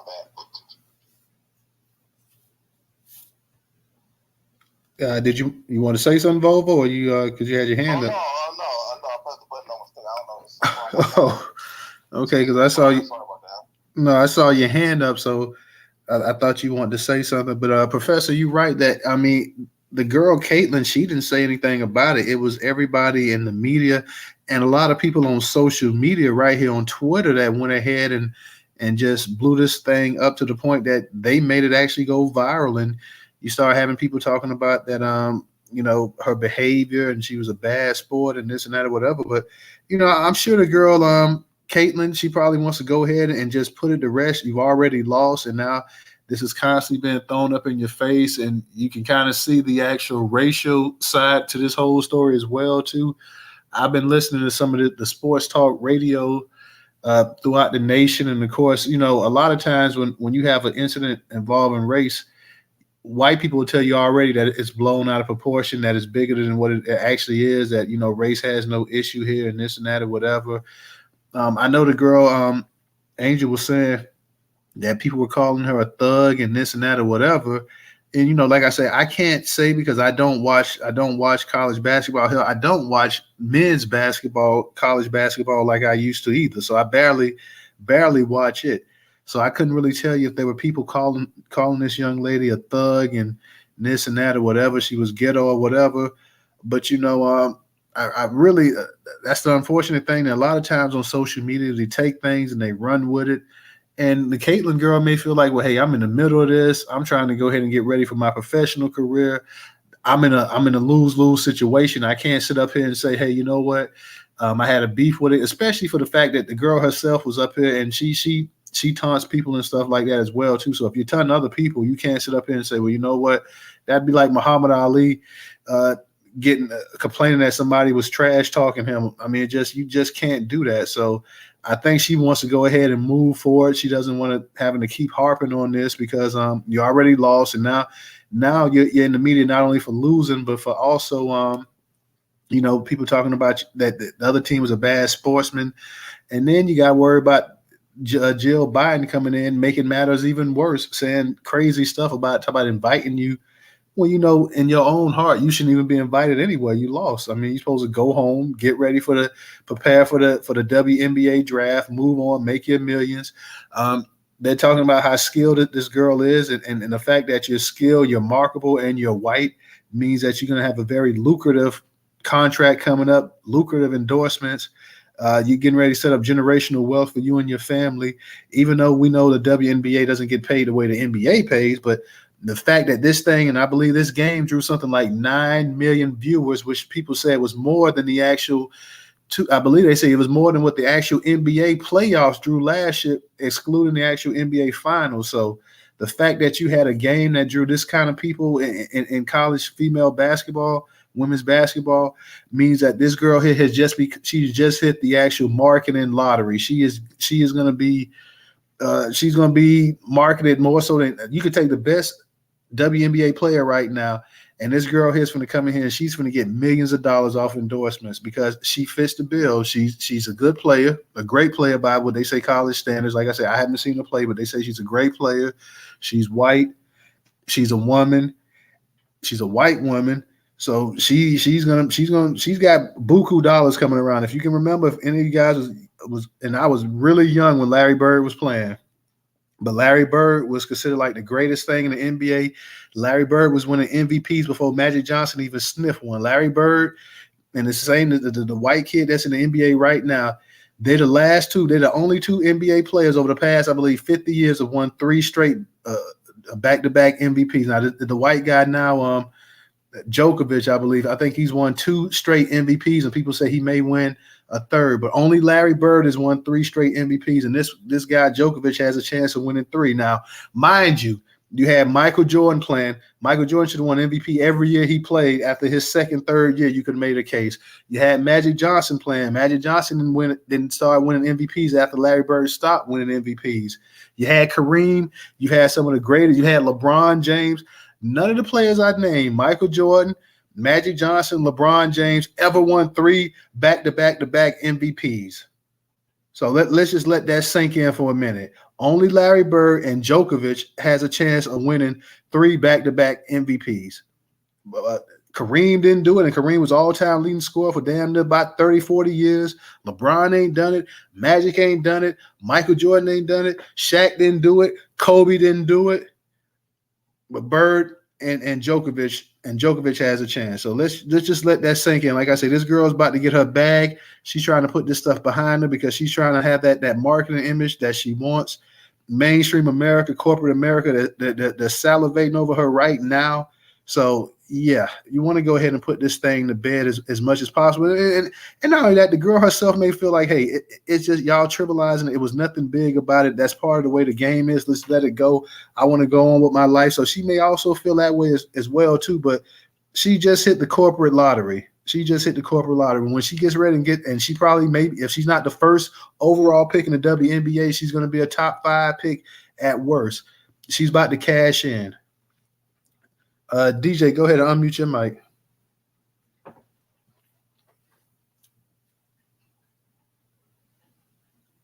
You there, DJ? Let's see, DJ. Yeah, I'm here. Hey, what you call it? What I was gonna say, damn, we just talk about so much shit right here. We was talking about something on the sports level else. We switched it up. Go ahead, come back to me.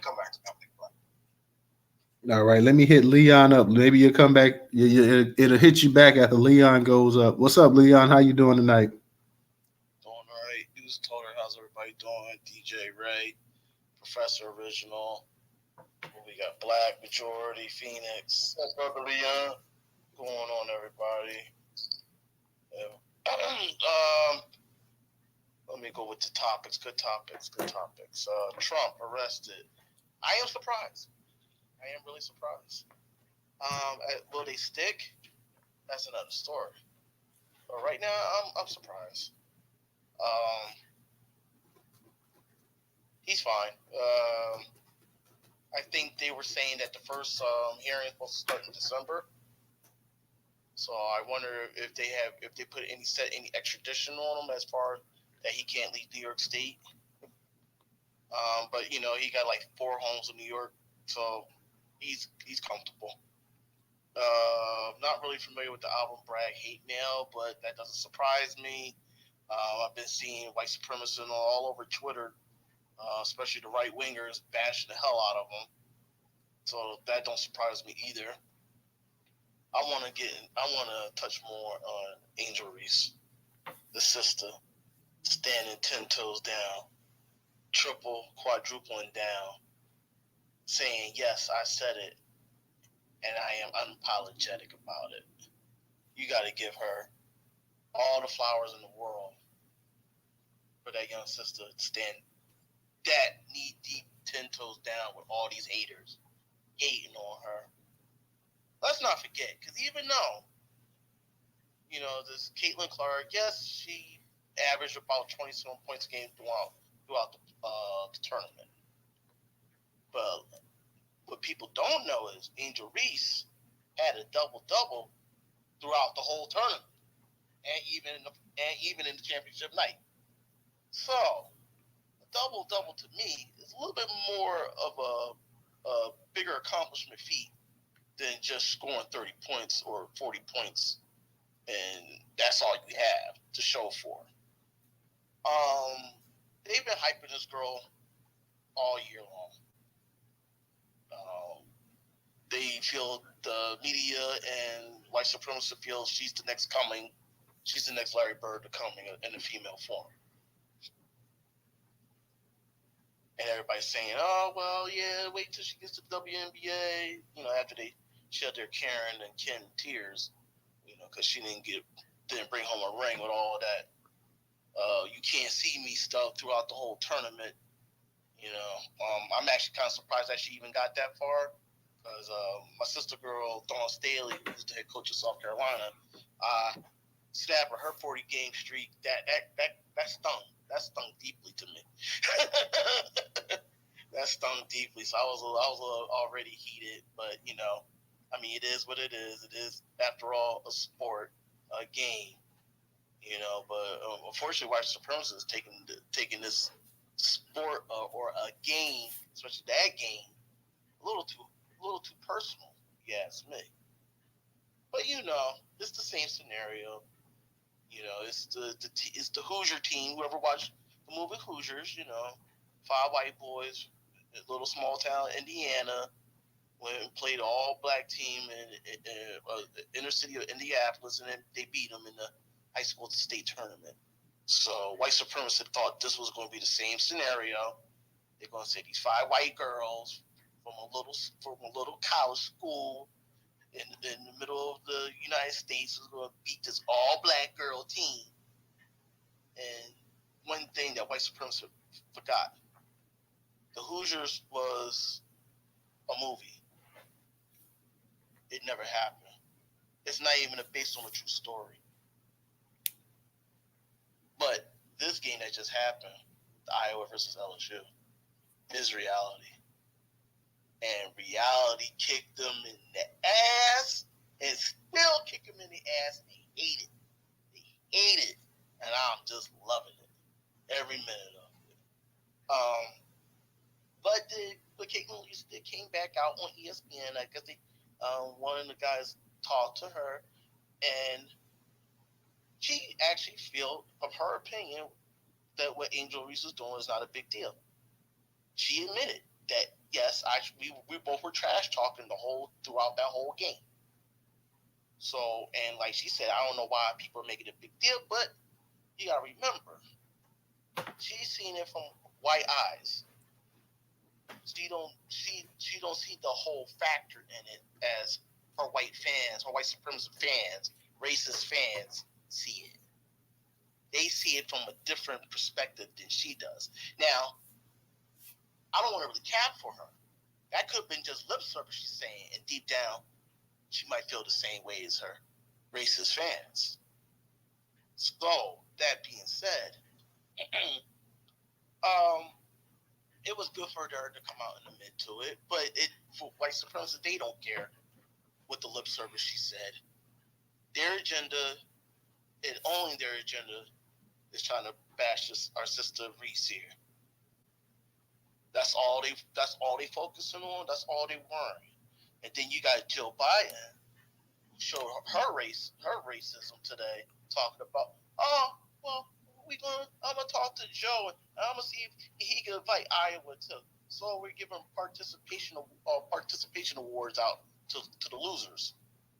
See, I think now, that on Jill, that's a racist move. I'm sorry, that really is. But then she had to double back in that speech and said, well, we got to do it for both. So was it San Diego State? They lost last night to UConn. So now they got to invite them too. So, but at first she was not even going to talk about the men. She was only going to talk about the women. If you see that video, take a good look and a good listen on how she said it. She had to double back about the men's. She was only focusing about the women, the white women. So all the haters out there, y'all can hate on LSU, y'all can hate on Angel Reese. I don't give a shit. They won stomp. Their championship is in the record books. Not the 30 points or 40 points throughout all the tournaments. Yes, Catlin Clark broke all scoring titles of the women NCAA. Actually, I think all NCAA. I think even her scores were even better than in the men's, if I'm not mistaken, the way they were hyping her up. So, but that doesn't really mean nothing to me because all those titles, accolades don't mean nothing if you ain't wearing that ring. Just ask some of the greatest players that never won one, Football, we had Dan Marino. Basketball, who else we had? Well, it would have been LeBron James almost, but he got lucky. He just needed a supporting cast. But anyway, but like I said, you got a lot of greats out there that didn't win. So whatever. And all this stuff about the hype, and I understand what you were saying, Newstoter, about her and she's going to get all the sponsorships and everything for WNBA. Absolutely, of course so. They're going to ride that coattail all the way in. But the thing with white supremacists don't realize, they think, oh, she's going to be the best thing since for the WNBA. She's going to win all these WNBA titles and MVPs. Now, you think that these ladies that are in the WNBA now are going to lay over and let her walk into the league and dominate? That's not going to happen. Because a lot of what white supremacists know, a lot of these sisters at one point were the best. You got your this one sister girl, Takesha Cummings, and I can't remember the damn names. Even Brittany Griner.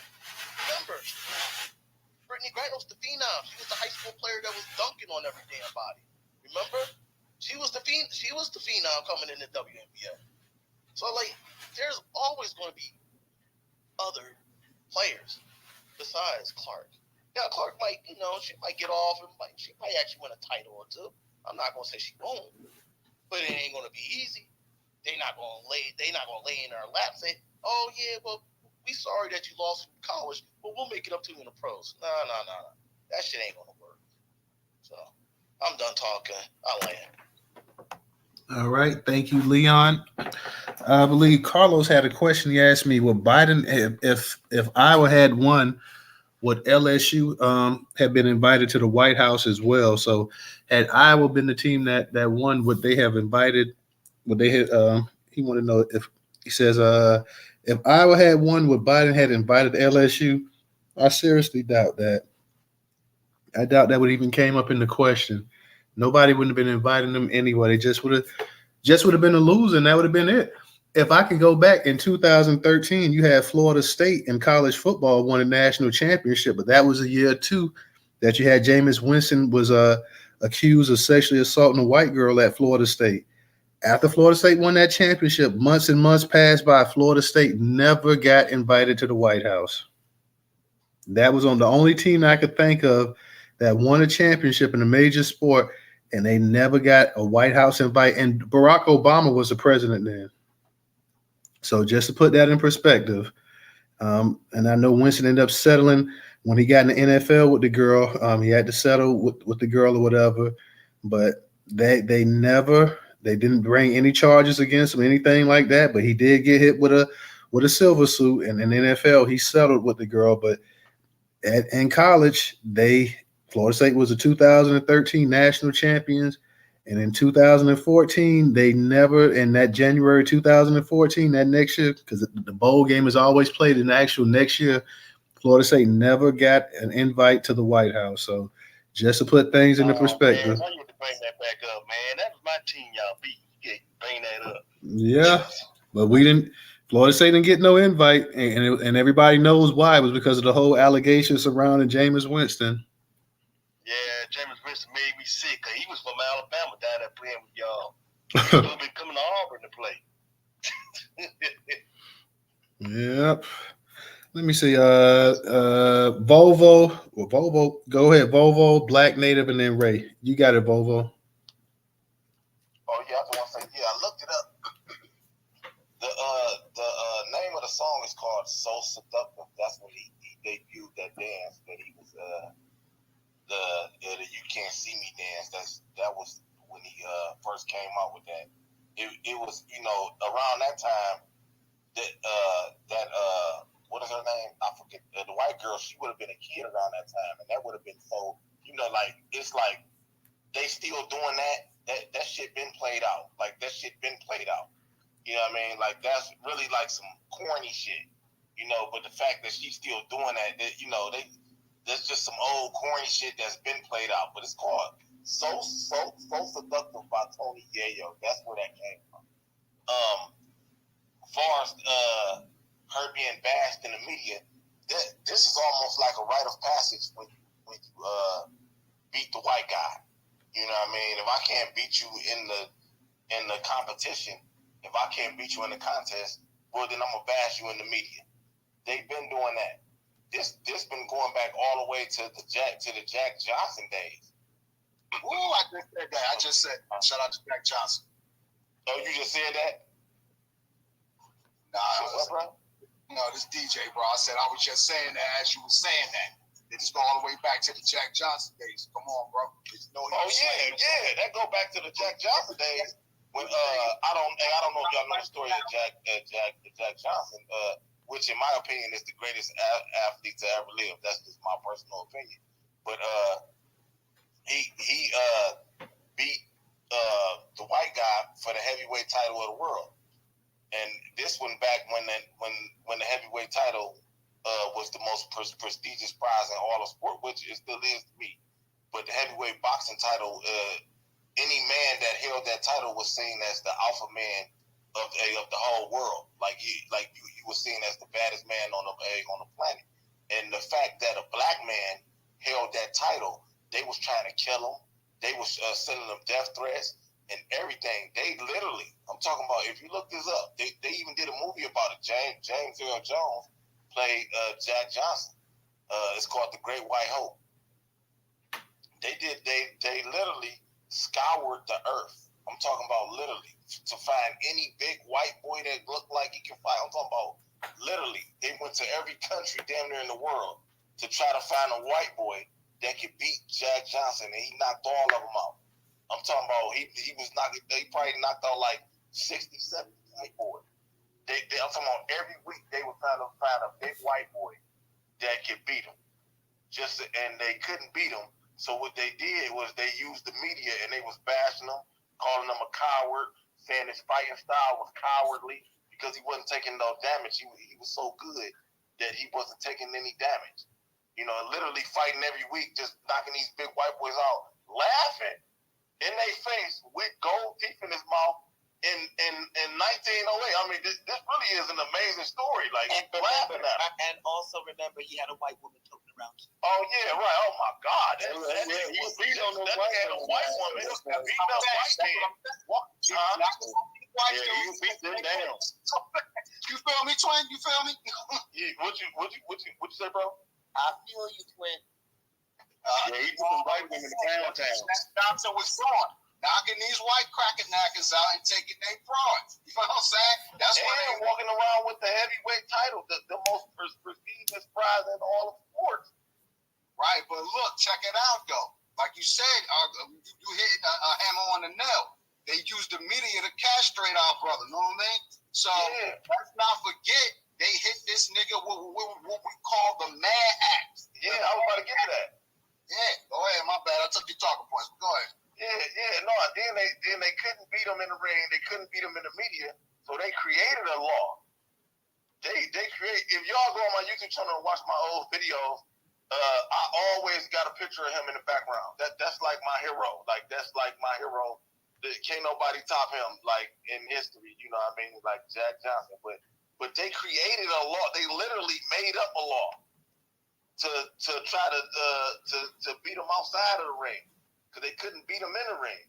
So that's like almost like a rite of passage. If you beat the white guy, the media gonna come for you. The white supremacists they gonna come for you if they can't beat you in the ring or beat you in the competition. That's just gonna happen. You know what I mean? So I forgot my lost my train of thought though. I just wanted to bring those points up. I appreciate y'all letting me speak. No problem. Jack Johnson also invented the monkey wrench too, by the way. Oh, sure did, yeah. Jack Johnson. That's called the monkey wrench. The only problem with Jack Johnson though is that Jack Johnson and the time that he was living in, Jack Johnson, he wanted to be more than what he was, which was a black man. Jack Johnson thought that he could do any and everything just like white men. And unfortunately, in that time and era, they weren't going to allow you. They were going to get Jack Johnson one way or another because they hated the fact that Jack Johnson was a heavyweight champion. You had just had a war between, and not only that, but globally, white men were feeling insecure. You had a war between Japan and Russia, and Japan kicked the shit out of Russia. So white men were a little bit, fearful of people of a different race, succeeding their authority. Jack Johnson comes, he's like the pre-Muhammad Ali in terms of talking noise and beating people up and stuff like that as well too. But Jack Johnson's weakness, his kryptonite at the time was white women. Jack Johnson, had he had a black wife, that's not to say they still weren't going to get him because they still were going to plot and get him. They still were going to come after him with everything they could. But I don't think it would have been quite as relentless when he had that white woman, when he had those white women. It put a target on his back. At the same time, Jack Johnson, and he was a hero to the black community somewhat, but at the same time, there were black leaders that were highly critical of the fact that Jack Johnson was with these white women and stuff like that.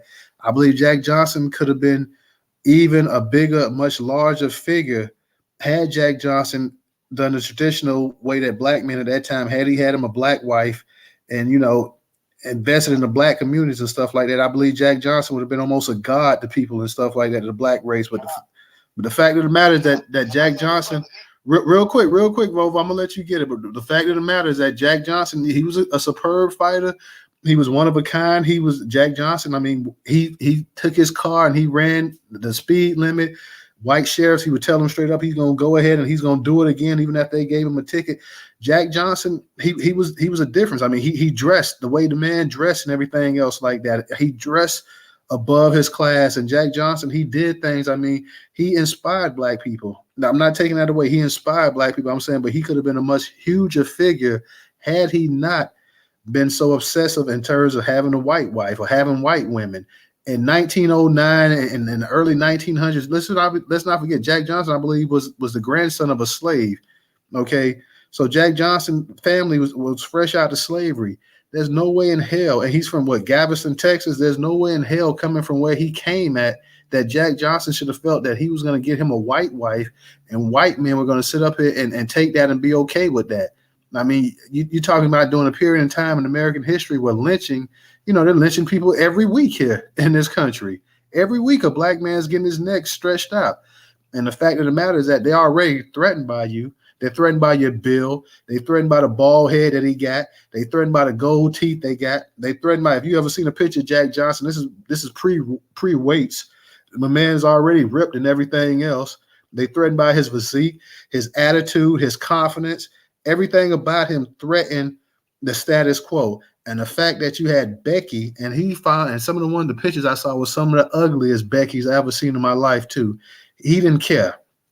Long as he had him a damn Becky, he was fine. So that put a huge target on Jack Johnson. Jack Johnson should be remembered like Muhammad Ali or Joe Louis to that statue. He should have had that kind of statue with black people. You putting your thumb down, but Jack Johnson, a lot of black people supported Jack Johnson. A lot of black people were pissed off that Jack Johnson, no matter what, decided that, hey, I'm going to risk it all for having a white woman on my arm because, hey, I'm a man. Instead of saying, yeah, I'm a man, but based in the society and based off of the racial social construct that these people put in place, I am a black man first and foremost. I'm not just a man. I'm a black man first and foremost. I'm going to let you go ahead. I guess you got your thumb down, so I'm going to return that favor as well, too. I want to hear what you got to say. For me, Jack Johnson was the definition of a man. Ain't nobody gonna tell me how to dress, how to walk, how to talk, not to win a title, whoever I want to sleep with. I don't care what the situation is.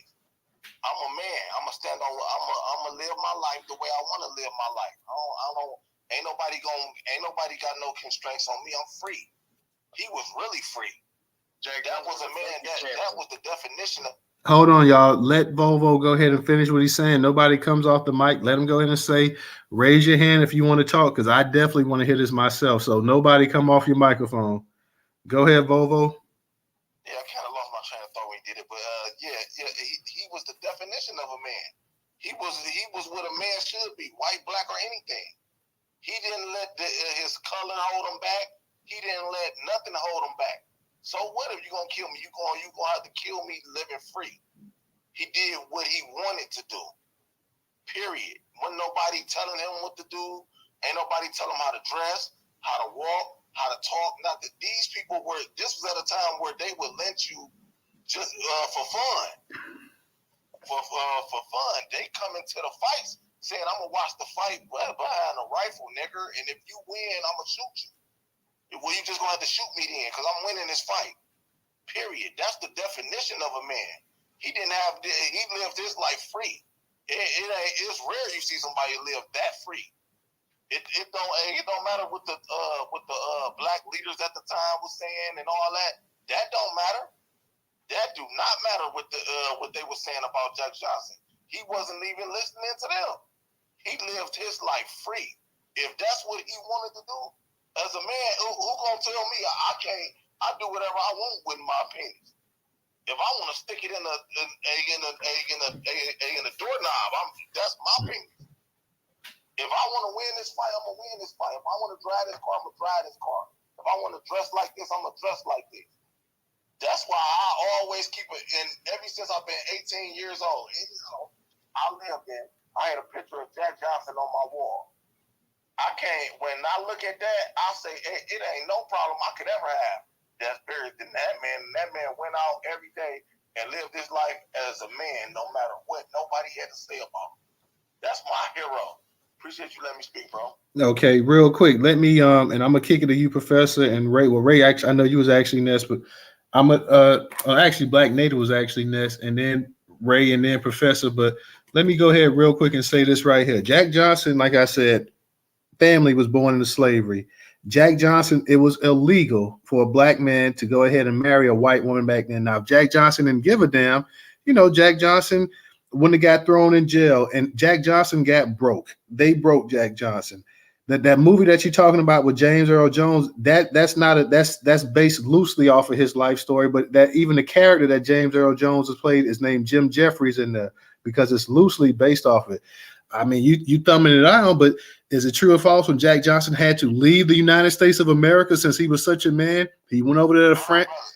Yeah, hold on, let me know. Wait. I ain't interrupt you. So I'm gonna let. Yeah, Jack Johnson had to leave the United States of America because white folks wouldn't allow it over here with the white women. He was hated over there all throughout the world. People, that is true. Jack Johnson was booed and the people was throwing stuff at him over there in France. We can go pull the records up. Jack Johnson was, even on the movie you watched, Jim Jeffries, Jack Johnson was booed. People was throwing bottles and everything else in there because at that time, this was in 1900s. This was before World War One. This is definitely before World War II, where a lot of black men went over there to Europe and they felt like they got treated much better over there. At this time and place, the entire world was against Jack Johnson. The entire world wanted to see Jack Johnson lose. Jack Johnson, because he had charges on him, he had to go ahead and accept the deal and come back over here. That's when he fought the tall dude, what's his name, who was really a bum, but Jack Johnson hadn't been fighting so long. And in the movie, it says that Jack Johnson threw the fight. Well, there's really we don't know if he threw it or not because there's really no evidence to back it. But people think that he possibly would have threw it. But Jack Johnson, because he had to run, because Jack Johnson couldn't train the way he wanted to, because Jack Johnson was hell-hounded, Jack Johnson, a good part of his prime, he could not focus on just being a fighter. Jack Johnson became a pariah by the white community. They wanted to go ahead and get him, and they did get him. They did break him. Jack Johnson, years later, when you had a young prospect coming up by the name of Joe Louis, they told Joe Louis not to associate with Jack Johnson. Jack Johnson got pissed because he wanted to train Joe Louis. Joe Louis management told him that, hey, they gave Joe Louis the rules. And this was in 1930 when Joe Louis became the champion. They told Joe Louis, you were to never be photographed with a white woman. Let me say that again. You are never to be photographed with a white woman. They told him, Jack Johnson is coming around the gym. You go ahead and you disassociate yourself from Jack Johnson if you want to get a title shot. Jack Johnson, but Joe Louis had to go ahead when he fought, Braddock for the World Heavyweight Championship. He had to give a partial part of his future earnings to this man just to get a title shot. So whatever Joe Louis made from that fight on, this man, James Braddock, who he annihilated, got a part of his damn paycheck. He was a second heavyweight black champion of all time. Joe Louis, they were told Joe Louis not to have any association with Jack Johnson. Jack Johnson got pissed off. Jack Johnson then went and told the German that he fought, Max Schmeling, the first man to ever defeat Joe Louis, said, hey, Joe Louis has a fatal flaw. Joe Louis drops his right hand when he throws a punch. He told Max Schmeling he told his trainers that. Max Schmeling was able to capitalize, and he beat Joe Louis. Now, of course, in the rematch, Joe Louis beat him literally to death. But nonetheless, Jack Johnson went ahead and he gave this intel on how to go ahead and beat Joe Louis. So Jack Johnson, for as great as he was and whatnot, Jack Johnson first and primary concern was not the benefit of his people like Joe Louis was. People call Joe Louis a Tom later on and stuff like that because he made comments about Muhammad Ali not going to the Vietnam. But Joe Louis did care about black people. Muhammad Ali cared about black people. Jack Johnson cared first and foremost about Jack Johnson and what Jack Johnson could do to benefit Jack Johnson. Black race be damned. Y'all get it after me or whatever, but hey, and like you said, he had this attitude that, hey, I am a man. Well, in America at that time, if you were such a man, then you could go into these white restaurants, you could sit down and eat, and you can live in these white neighborhoods. But, guess what? You can't do that because there's something called Jim Crow.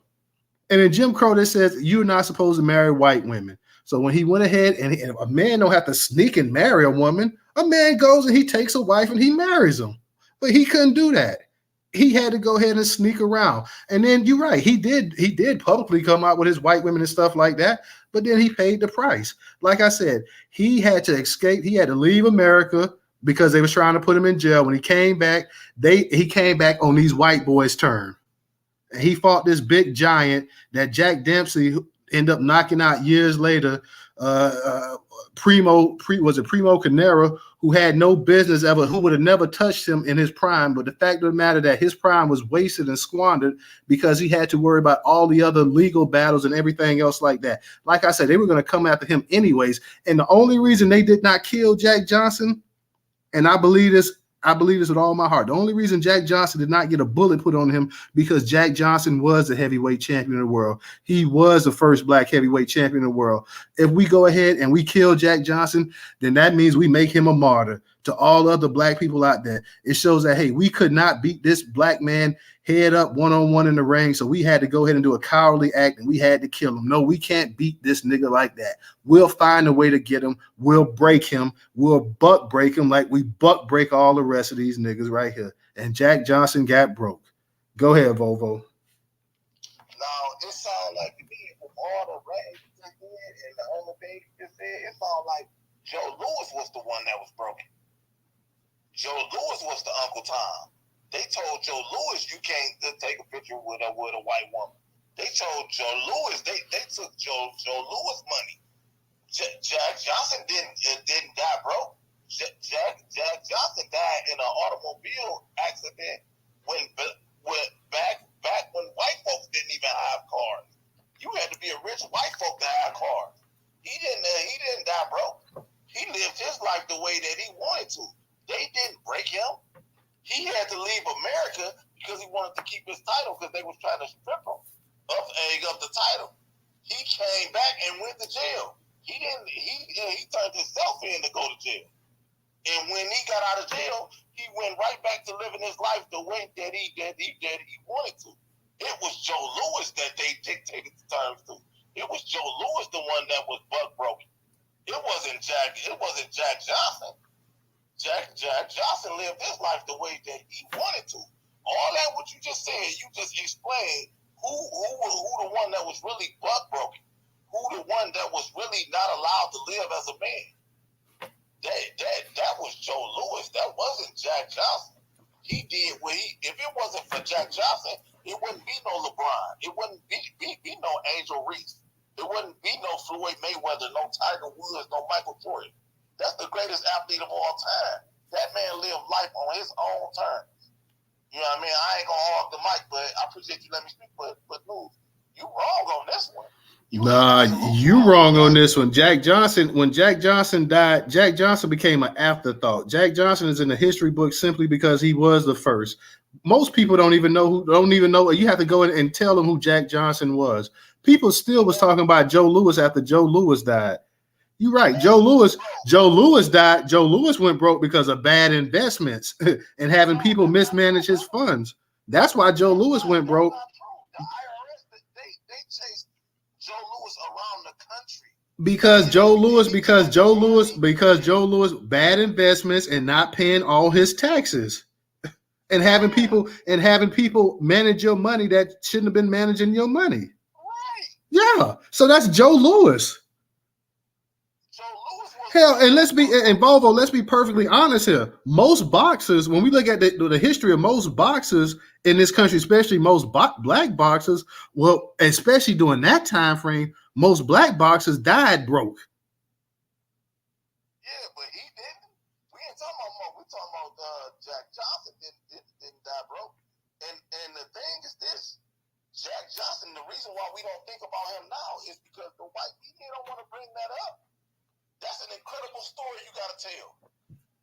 This man, that's an incredible story. They don't even put him on ESPN or nothing. He will never get credit for that. That's by design. They put Jack Johnson on ESPN and they talked about Jack Johnson. Jack Johnson, Muhammad Ali himself, when he went to go see that premiere, Jim Jeffries said that. He said, that's my story there. The only difference is mine is about the army and his was a white woman. Jack Johnson has been talked about, but Jack Johnson, like I said, at the same time, Jack Johnson did not endear himself to the black community for the simple fact that Jack Johnson put black issues secondary. And the main thing that Jack Johnson cared about was Jack Johnson. Jack Johnson used to talk about black issues all the time. All the time. He even said, hey, black people, we need to go to Mexico as a free country. We need to come down here to Mexico. Why in the hell would black people go to Mexico when Mexico had a slave history as well too? And indigenous black people in Mexico get treated just as much like shit as the ones here in America. Latin America has no love for black people. That's a whole nother situation. But I was just saying that was one of his famous quotes that he was saying, hey, come down here, it's a free country. come down here. Around that time, it wasn't no legends going on. There was in the Western Hemisphere, there was no free country for black people to run to in 1909. There was no free country. I ain't gonna go that deep into that, but Yeah. listen. You said what, brother? No, I said, yeah, there was no free country in the Western Hemisphere for black folks to run to in 1900 and 1909 when Jack Johnson was the champion. There was no free place for us to run to in the Western Hemisphere. All of these places had vitriol and hate. I ain't gonna go all deep into that, but Jack Johnson wasn't the one that was butt broken, bro. It was Joe Louis. Jack Johnson was awestruck by white women, and that was his goddamn apple in the Garden of Eden, and that's why he bit it, and that's why he choked. And when Jack Johnson died, in terms of relevancy, Joe Louis, Muhammad Ali, it's a bunch of other fighters that have greater legacies than him. I'm not taking anything. He was a great fighter, and he was done wrong by the system. I agree with you 100% on that. And at another time, what his relationship, who he loved, wouldn't have mattered. But during that time, it was detrimental. It was kryptonite, and he took it. And like I say, they were going to come after him anyways. But that just gave them the momentum. That just fueled the fire there even more so. All right, now let me ask you this: do you really say that Joe Louis got a better legacy than? Yeah, Joe Louis got a better legacy. For one, Joe Louis beat more people. Joe Louis actually. Okay, brother. Yeah, bro. I'm not. I've seen them stiffs and them bums too. Now, I'm not taking anything from Jack Johnson, but let's be for real. At the time, and Joe Louis also, he fought a bunch of bums as well too. So I mean, he had the bum of the muff club too. But those guys that they were fighting, especially with those styles that them guys had with their hands up in the air. I mean, I'm not taking anything away. He was the best fighter. They were the best fighters in their era. But I believe if they would have fought head to head, you can't do it. But if they fought head to head, I would favor Joe Louis personally. But it is what it is. He gave the guy the advice to beat him. So what do you mean? He best seen the cheeks in the cheeks. Yeah, Volvo, and that was a young Joe Louis, and that was Joe Louis' first loss. Jack, what's his name? Jack Johnson had more losses than Joe Louis. He fought the better competition. He fought the competition that was around in that day, but I wouldn't say it was better.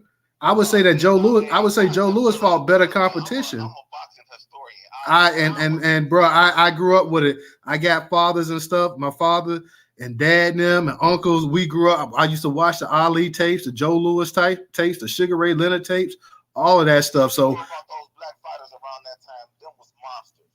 Nobody wanted to get in there with them. Who you talking about? Sam Langford? Sam Langford, yeah. And it was talked that Jack Johnson was ducking Sam Langford because let's be for real.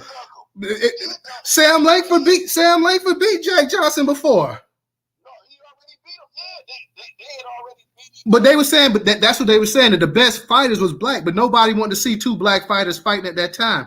I'm saying, exactly. Okay, so he fought white guys. Now, as compared to Muhammad Ali, as compared to somebody like Muhammad Ali, who fought everybody, black or white. He had already beat all those guys, bro. He had already And they beat him too as well. Jack Johnson wasn't no undefeated fighter. I know, exactly. In order for him to get the chance to fight for the heavyweight title, he had to go through a murderous road. I understand that. I know that. Yeah, I understand that. But that murderous road, let's put things in perspective now. That murderous road wasn't George Foreman or Joe Frazier. It wasn't Mike Tyson. I'm just being real. They were good fighters for their day and time, and they was tough as hell. But it was a different day and age in terms of skill and size and speed and power as well too. That's a whole other conversation. But all right, bro. We'll be here all day about this. Yeah, let me go ahead because let me kick it to Black Native. Go ahead, Black Native. Unmute your mic.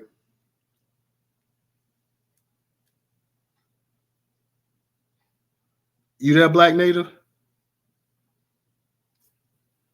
I hope she may be in the matrix. I know she had to come back up one time before.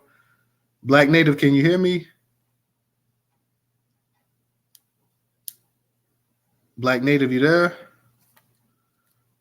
Let me I'll come back to Black Native.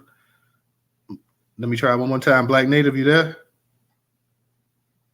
Hey, can you hear me, Black Native? Can you hear me?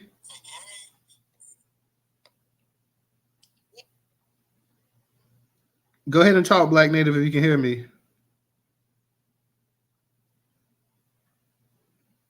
Okay, Black Native, you may have to disconnect. Okay, let me go. Ray, go ahead and unmute your mic.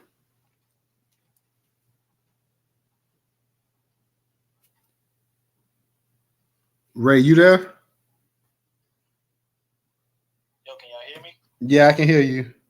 All right, man. Since we're on the topic of boxing, man, I'm just gonna go ahead and say it, man. Y'all must be out of y'all goddamn mind. Y'all want to talk about some boxing, man? Y'all ain't gonna bring up Joe Louis like that? Yeah, come on, man. Joe Louis is the greatest fighter that ever lived. He was bad at Sugar Ray. He was bad at Clashes Clay. Who was that new boy? Mike Tyson. He would have whooped him too.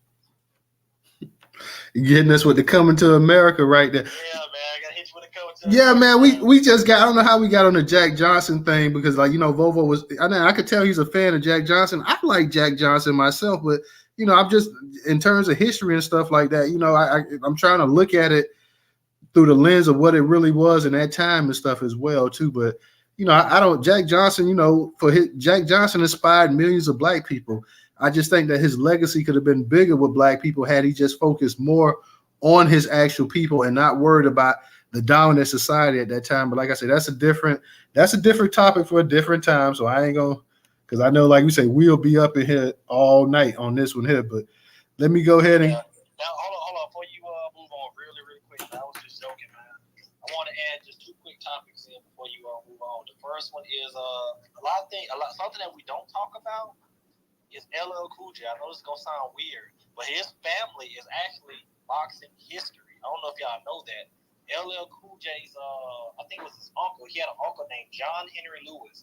He was the first black light heavyweight champion in America. A lot of people don't talk about that. And he did his lineage, and if you dig back into LL Cool J's lineage, you'll find out that he was related to a man named Tom Molyneux. He was a slave, and he fought his way out of slavery. He was a bare knuckle fighter. And one more thing, and this is more to you, News, because you probably know who this person is. But this is kind of time. This has nothing to do with boxing. Do you remember back in the day there was a rapper named Camouflage? He used to have a song that was called "Cut Friends." Do you remember that back in the day? What was the name of the song again? He had his name was Camouflage. He got murdered. He had a song that was called "Cut Friends." You and I. Cut Friends. That sound familiar. DJ said he know it. Okay. Well, only reason I'm bringing that up, his daughter played for LSU. She was Flajay Johnson. That's his daughter. Damn. Yeah, I know it's a small world. What? Man. I just want to definitely throw that in because I know our sister Angel Reese is getting her praise, but Flajay Johnson, she's doing her thing too, man, because obviously she just won the national championship, and Lil Wayne just reached out to her and said he about to hop on the track. So I definitely want to get our sister a praise. And look, that's why it's LSU gang. Stay mad. You know what I'm saying? Ride, Tigers ride. You know what I'm saying? All right, let me see, Black Native, if your phone's straight. Black Native, you there? Yeah, I'm here. That phone, I had to let my good phone charge up. But yeah, when y'all was speaking about Jack Johnson, I remember watching the documentary of Jack Johnson, and I remember the low average looking white woman and that he wanted to marry. That probably, like you said, yeah, you breaking up, Black Native. Was his downfall. Black Native, can you hear me? Yeah, that other phone is bad too, sis. Yeah. You breaking up. You breaking up. Yeah. I can hear you. Yeah, you can hear it, but it was like breaking up when you was talking. We'll come right back. We'll come right back to you. Oh man. Yeah, she breaking up. Professor, go. Wait, hold on. Don't even try it, Professor. Okay, now you sound clear now.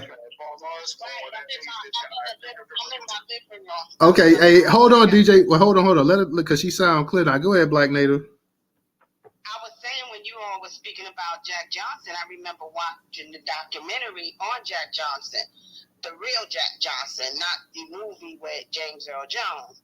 And I remember you know, that he would get pulled over constantly by the police because he would always speed, and they would always give him speeding tickets, but he had a fetish for below average white women. That was what kind of, you know, I guess messed up his legacy.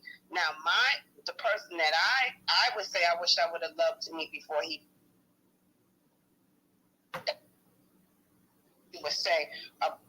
You breaking up again. Go ahead and say who you wanted to meet before. Muhammad Ali. He stood for something. He went to jail. He was a man persona in my eyes. But I really want to speak on about how, you know, white people, you know, always have this great white hype. And I was thinking about Jesse Owens in the Olympics. What was it, 1934, 1936 Olympics? And I think, what was the other brand? Rudolph? I think Wilma Rudolph. Wilma. And how Wilma Rudolph, right. So when I was thinking about how we had all these white people who always have these great white hypes who hype them up, and then when they, you know, don't match up to us, it's a problem. And then I was thinking about Rocky Marciano and the fake Rocky movies were after. Remember when what's the guy, the heavyweight champ, Larry Holmes was about to beat Rocky Marciano's record, and the guy didn't knock him out, but they didn't give it to him, because if he would have won that, he would have had the most heavyweight champs undefeated. That was Larry Holmes. So they've been doing this for a very, very, very long time, and I just wanted to throw those people in there as examples of, like, he even went back to Jack Johnson. You know, I could respect the dude. It's just that the white woman thing was, you know, that right there I couldn't get with. But you had all these other black people throughout history who had to prove themselves. And I remember Rocky came out, and white people really thought it was real. Like, they were saying he really could beat Sylvester Stallone, could beat Muhammad Ali. And it was like they live in a fantasy because they wish, and what they wish is not really what's really happening in real time. So, you know, they create this whole illusion and they live in it. And that's just how they operate really on a daily basis to me. But that's just speaking about sports. So that's all I wanted to say about that. And it was a good conversation between you and Volvo Rant. And Volvo Rant, let me just say this. Just because Jack Johnson was swimming in white Panani didn't make him absolutely free, because he had access to white poom poom. I just want you to know that. Okay, because this, you sound like, because he was getting some white trim, he was truly free. Come on, sis. Come on. That's what you said. Come on. That's what you said, though. Listen, you don't know. I guess you don't realize how you sound or how you was thinking, but that's what you said. He was truly free because he was getting some white trim. That made him a full-grown man because he was dominant big hooch. Come on now, sis. Come on. Hey, hold on real quick. Real quick, y'all. Let me. Believe me, I ain't gotta be jealous of white women. I look 10 times better than them. They jealous of me. So let me just say, you over here, you said what you said, and I know I ain't the only one that thought like that. Go ahead, Trouble.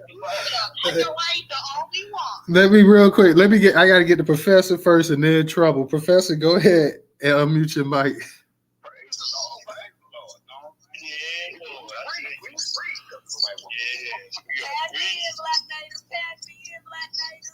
Yeah, hey, look, Bobo, I'm with you, brother, because Jack Johnson, he did live the way he wanted to live. So I'm going to give it to you on that. He did live the way he lived. He was getting up in that white banana.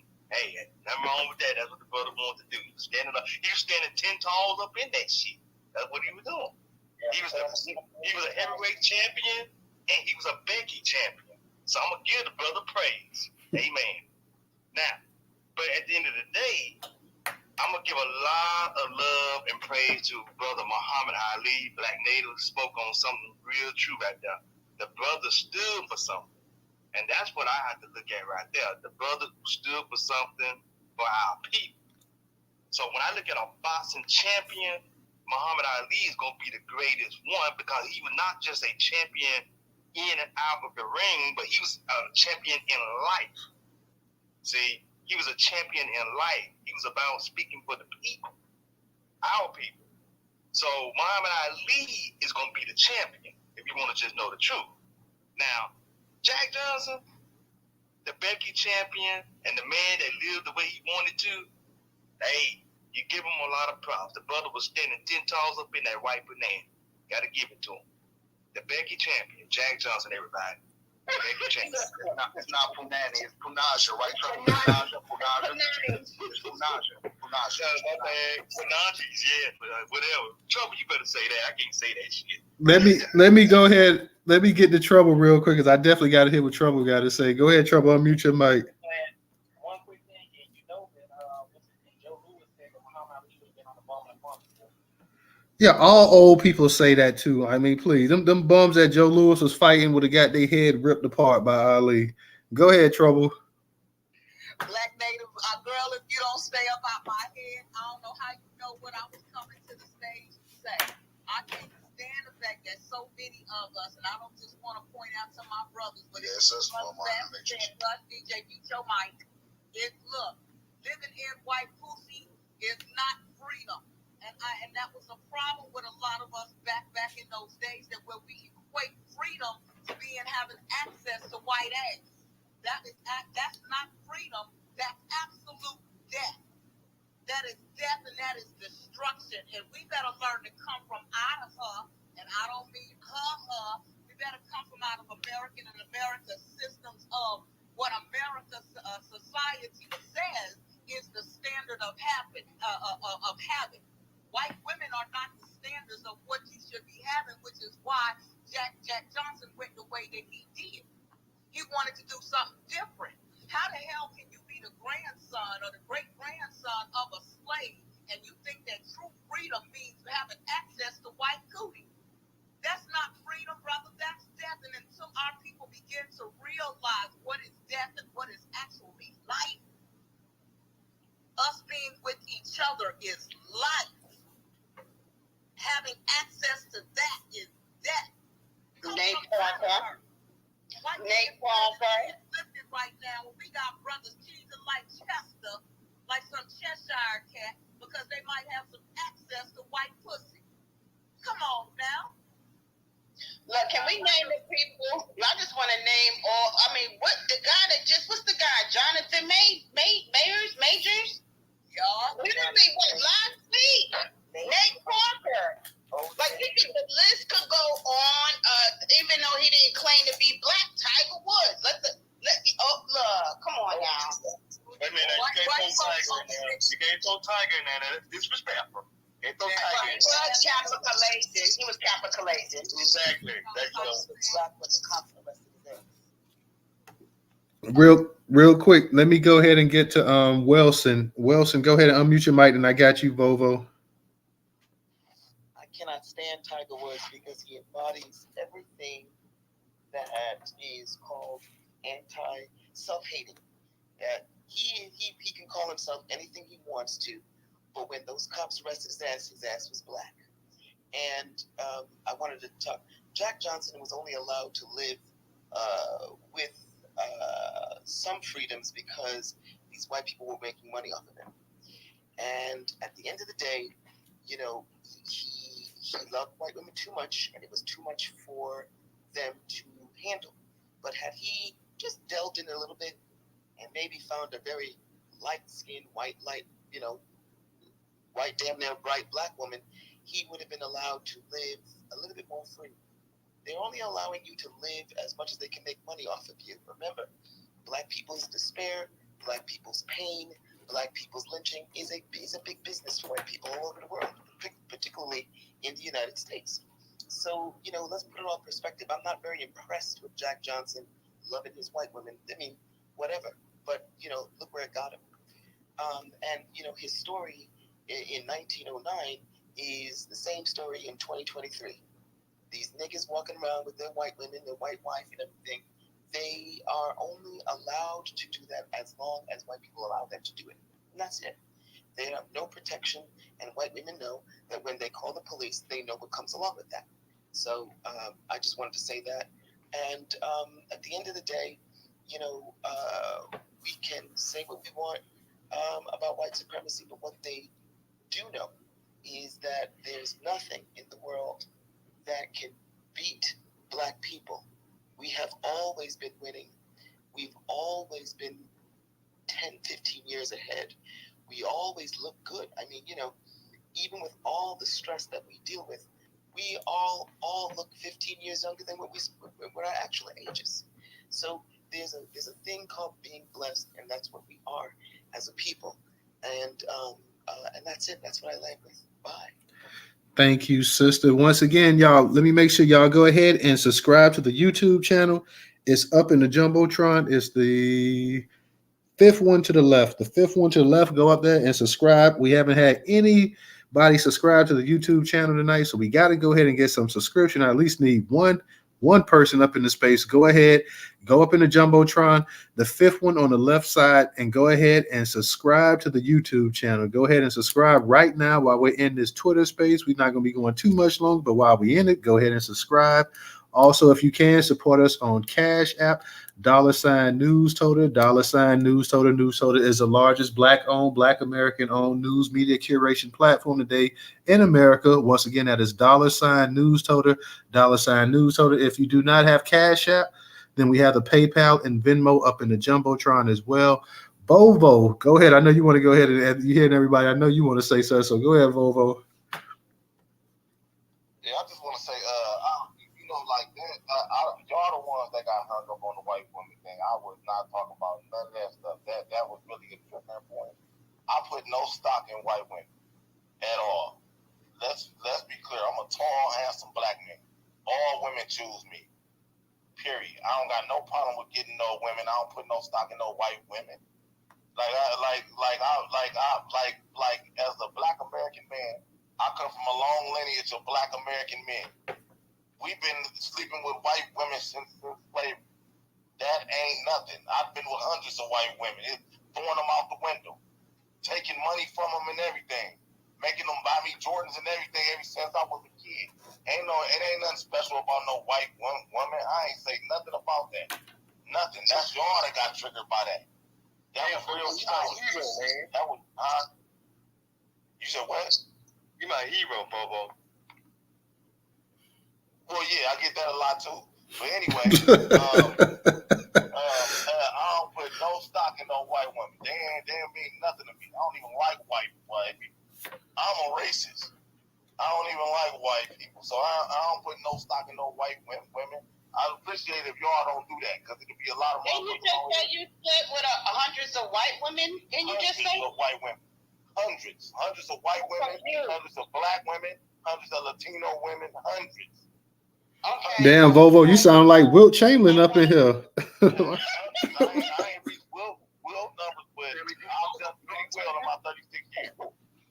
I don't put no stock. It ain't nothing special about no white girl. If she don't wash her pussy, it's gonna smell like fish like every other woman. I don't put no stock in that. I would appreciate if y'all would. Oh, come on, man. Come on.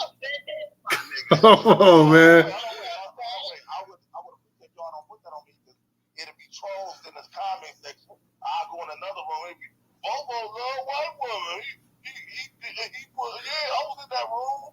Yeah, I heard that too. You heard it? Yeah, I heard it. Hey, Bobo, these black women up in here, man, they gonna get your ass. I don't care about that either. I don't care about that either. I'm from a Jack Johnson stock. I live my life the way I feel like it. I'm gonna see what I would say. Whoever don't like it, that would be it. I know that my heart in the right place. I know I wasn't talking about nothing about no white women. That was y'all. I wasn't saying nothing about that. My main point, what I was trying to say, is the Angel Reese lady girl. She just getting in line. She beat the white girl and she taunted her, and they couldn't beat her in competition, so they used the media. I appreciate you letting me speak. I keep losing my train of thought. Hey, no problem, man.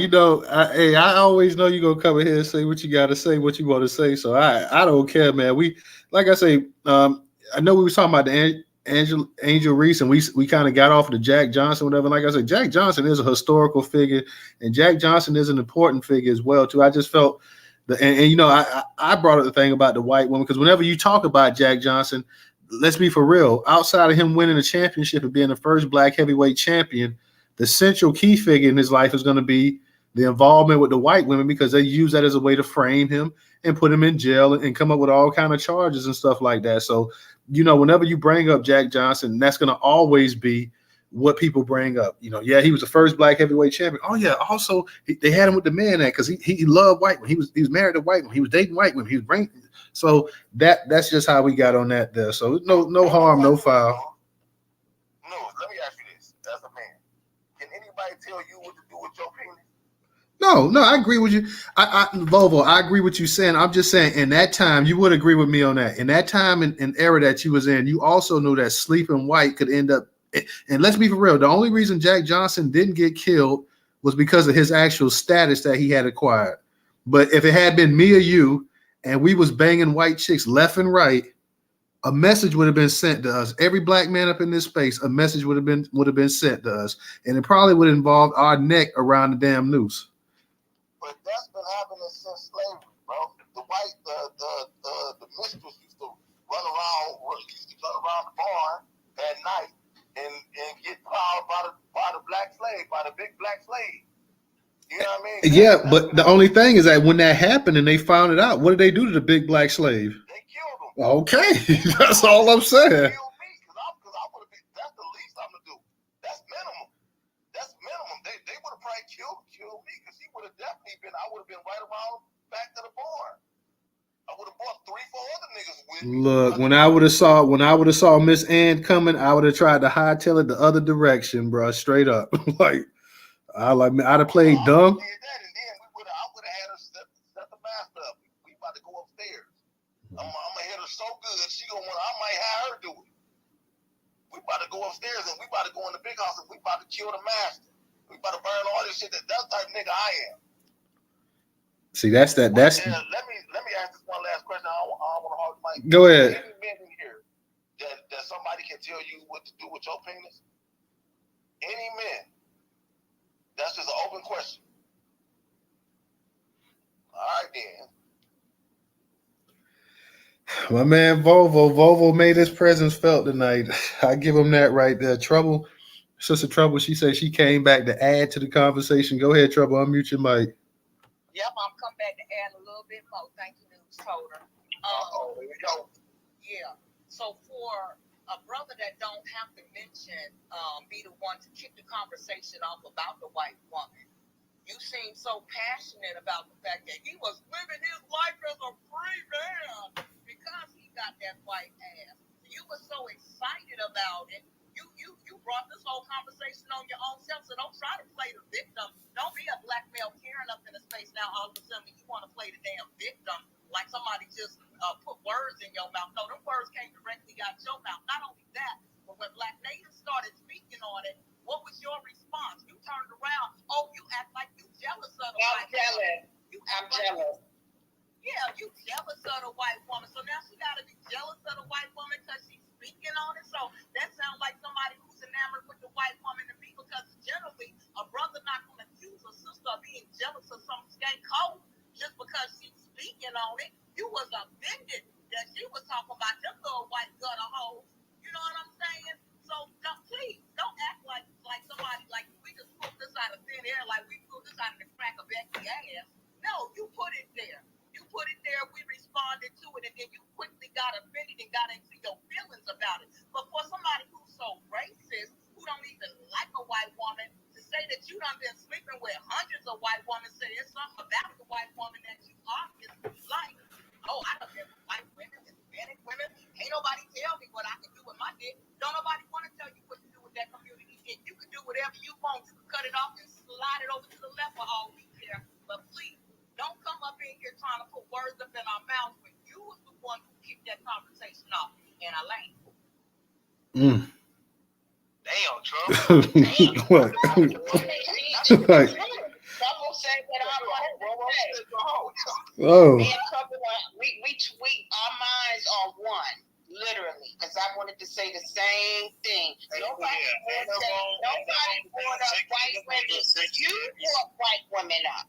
You claim that you don't like white women, but they gonna brag about you done been with hundreds. Ain't nothing wrong with sacrifice being a Becky champion. Ain't nothing wrong with a black lady. Yeah, but then don't try to say, "Oh, you jealous of white." What the fuck out of here, dude? Really? Are you out your mind? They jealous of black women. You don't know? You better ask somebody. They are. They jealous of all. They jealous of all that. They jealous of all that wagon y'all dragging. That's what they jealous of. Yeah, I mean, this dude like Bobo. You out of my mind. Shots to my DM. Well, hey, brother, this place is recorded, right? Yeah. Well, we just go back and listen. Hey, let me say this real quick, y'all. Let me say this. When we started talking about the Jack Johnson thing, I didn't think it was going. I know I didn't bring that up. I didn't think it was going to get to that point. So it's cool, brother. It's cool. It ain't. But yeah, I mean, we got Nurse Nikki. She's up real quick. So let me go ahead and let Nurse Nikki go ahead and say what she want to say. How you doing, Nurse Nikki? Hello, everybody. How's everybody doing? I'm going to make this quick. How you doing? I'm going to say anyone who wants to watch that Jack Johnson documentary, PBS has a really good one that you can see. I think you can watch it on demand. And then about the Tiger Woods situation, he was with all those white women, and he was with some black women as well, and you wouldn't know it because they kept their mouth shut. And then one more thing I'm going to say is shout out to Angel Reese and her cousin, and also all the little children in New Orleans, because we saw them little black girls show up and show out and solve a 2,000-year-old math problem. So the foundational black Americans, we the shit. That's all I'm going to say. Thank you, Nurse Nikki. Thank you. Very good. Very good. Thank you. I just want to say where the Becky's at in this space. I'm looking for Becky. Becky. Yeah. We've been having Don't be next to get roasted, Professor. Hey, listen, y'all. We went from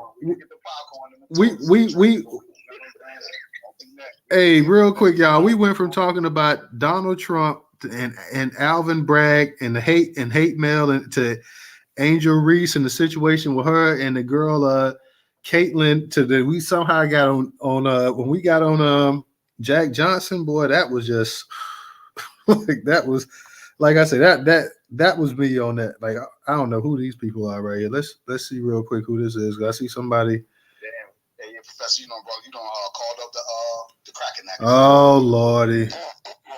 Let me go ahead and get your dumb ass up out of here. There they go. Hey, Professor, was it smooth and silky? We got another troll. Let's see what this one here got to say. We got another troll up in here. Let's see. No followers either. What you got to say? Oh Lordy. You're shitting on yourself. You got the guy in college. Oh my. Like no reason.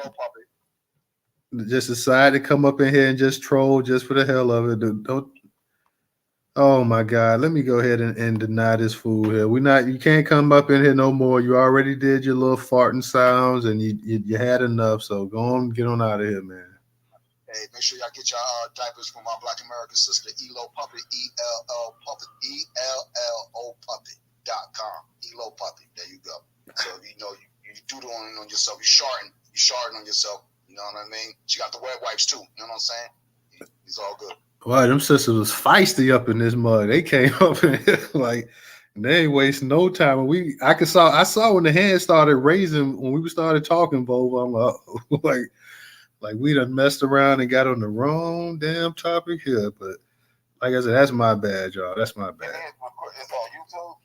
Yeah, it's streaming on YouTube as well too, man.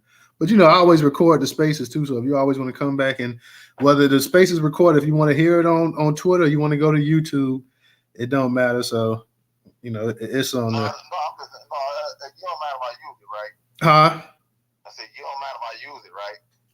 What you talking about using? I'll do my video. Go ahead. Oh, okay. Go. I just want to show how they so triggered. Wait. Oh Lord. Look at this middle finger.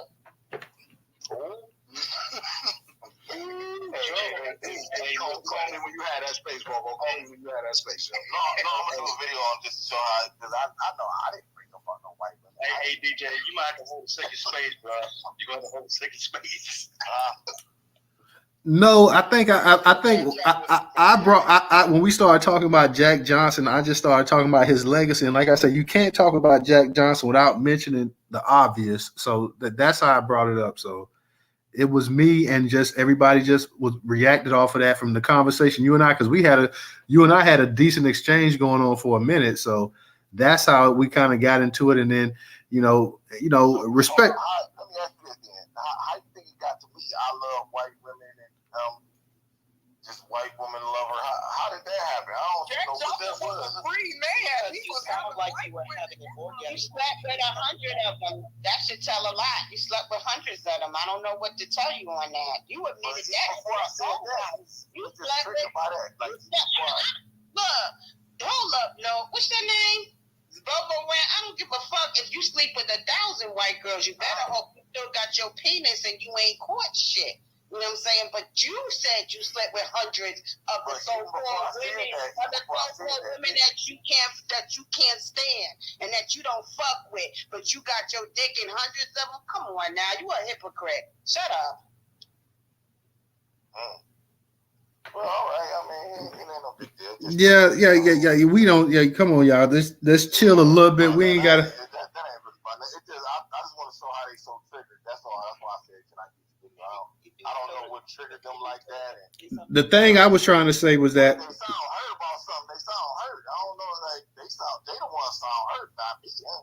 I just name calling and all that. I ain't did none of that. But let me just say this part right. When we was talking about Jack Johnson being a free man, in my opinion, if you were black back then in that time, you couldn't be free no matter what status you held, because the country wouldn't allow you to be. You were just half a step up over being a damn slave. So that was my whole thing, was that if he was a free man, he wouldn't have got railroaded and mistreated the way he did.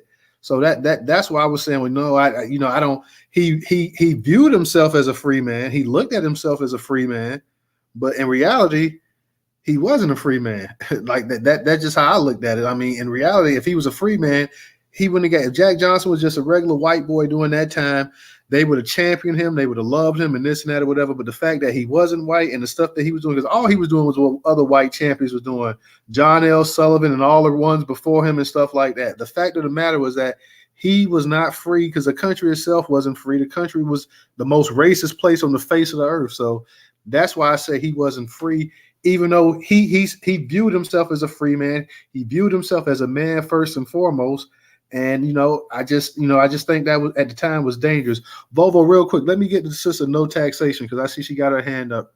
Go ahead and unmute your mic, No Taxation, and DJ, hold it down for me for 1 second. Hold it down for me for 1 second, DJ. Go ahead. What's up, sister?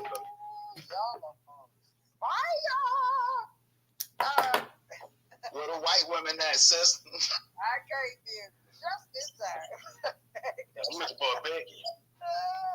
Yeah, well, you'll probably find one, but you down there in Alabama, baby, you better be real careful. Let's go back and talk about what's real.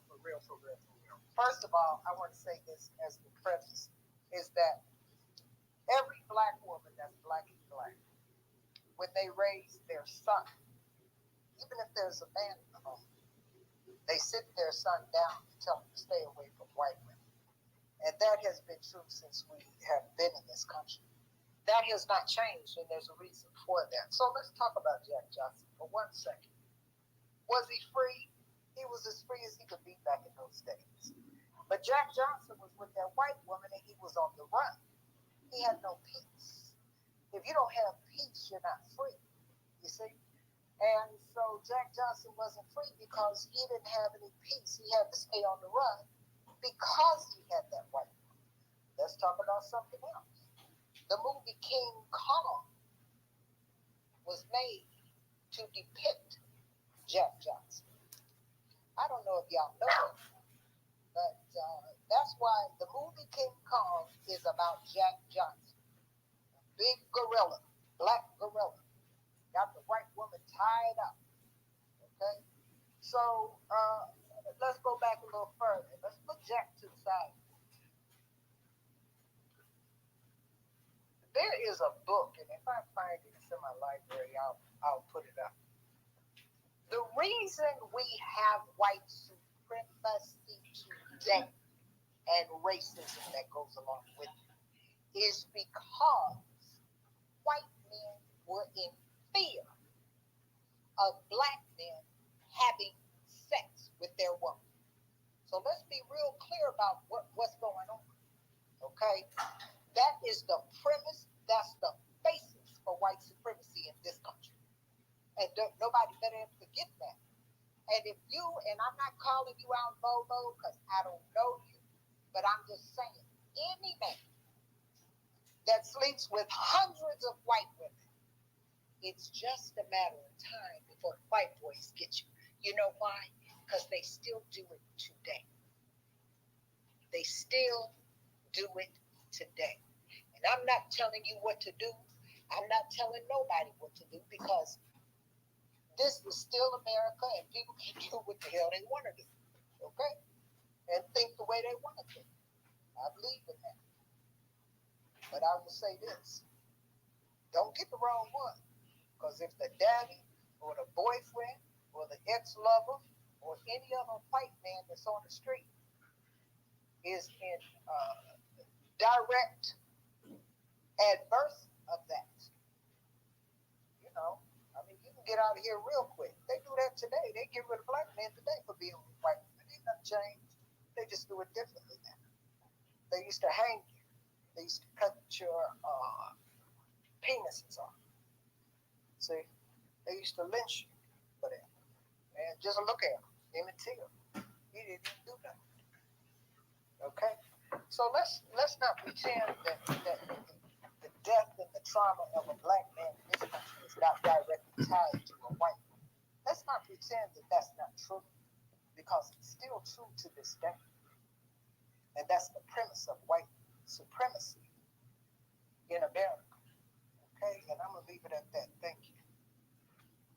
Thank you. I'm back real quick. I see I got my girl Rera up in here as well too. So I got to go ahead and hear what my sister's got to say about the conversation tonight. Go ahead and unmute your mic. How you doing? Hey, Newstoter, peace to the room. How you guys doing? I just want to jump in really quickly. It's not just like about the white women, right? Like we all know that white women have been like a plague on the black community. Francis Wilson said it the best. When the black man started saying black power, the white man sticks his white woman on them. And I said this, I think I said it in the space before. It's a submissive position. No matter what you think, I was talking to my husband about it today. I'm like, there's a lot of black men who are like, yeah, I'm socking it to the man because I'm fucking this girl, I'm socking it to him, and I'm doing this. And I'm like, nah, not really, because you're still coming from a submissive position. You're not better than her in this society. You know that you can say anything and do anything, and it's over for you. And so it's like, when you guys still choose to do that, then it's kind of like, we want to talk about our ancestors, and we want to talk about how much we love them and how much we want to respect them. You don't think you're disrespecting your ancestors by laying down with these demons? I mean, let's let's just keep up.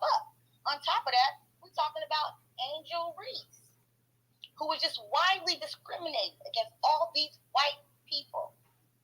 And here we are, back to you, Professor, talking about these white girls and how great they are. And I'm still mad at you from the last space too, Professor, just so you know. Just gonna throw that out there.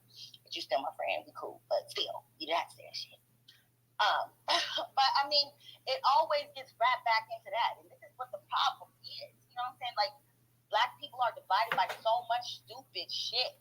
We're divided by interracial relationships. I don't care if you mess with Becky. Mess with Becky. Don't disrespect me because you do. And I don't care if a black girl mess with Dennis. Don't disrespect a black man because you do. You know what I'm saying? We're going through racial tension in this country today, and we still haven't even been able. It's like we can't pinpoint what the problem is. The problem is we are not unified. The problem is we think something's better on the other side. The problem is we think the white man's ice is colder. You know what I'm saying? It's just, it always goes back to this. It always goes back to this. This is about Angel. you know what I'm saying, getting disrespected and beat up by these white people.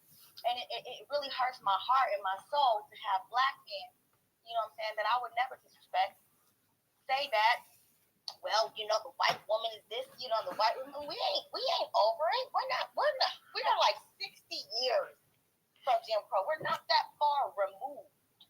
That shit can't go back to the way it was. And these people are evolving. They are going back to their primitive ways. So if you keep that shit up, you are gonna wind up in the back of the house trying to fuck these bitches. And for the record, black men who were having sex with Becky in slavery were raped. That was rape. It was rape. And I'm not playing. All right. Thank you, Sister Reraw. Let me go ahead and get to Volvo because I know Volvo want to go ahead and say something. Black Native looked like he was trying to raise your hand. If you want to talk again, just raise your hand. But go ahead, Volvo. Well, just for the record, I would have been getting raped all the time. This man. Oh, right? boy. I see. You wilding tonight, Volvo. You wilding tonight. I'm being serious. I wouldn't have been turned down nothing. I'm in slavery. What I look like, I ain't turned down nothing. Anyway, Hey, you won't be able to come back with another space, boy. You said what? No, that's what I'm about to get to though. I see like this is like what I want to say, the kind of the conscious community, and I know like I come from a different community within the black community. I'm from the street. You know what I mean? Like I come directly from the street. I'm a project baby. I would come from the projects. Like we don't put white people on no pedestal. I don't know what them niggas that's doing that got y'all triggered and thinking that, huh? Oh, real quick, this ain't the conscious community. It's the information community like that. We ain't the conscious community. All right. Well, I come from the street community. I'm from the hood rats and the Pookies and the Ray Rays, and I come directly from that. Like that's where I come from. Trailer trash too. You said what? I said the trailer trash. I was plucking them Becky's. What? He talk about you banging the Beckys from. But he talk about the Beckys are from a trailer trash or something. He said. Yeah, basically, bro. Mr. Joke, but never mind. Go ahead. Well, what I was saying is that we don't put no stock in no Becky, no trailer trash, no none of that. We don't care about the white ain't on no pedestal. I'm not up under no white girl because I hit her.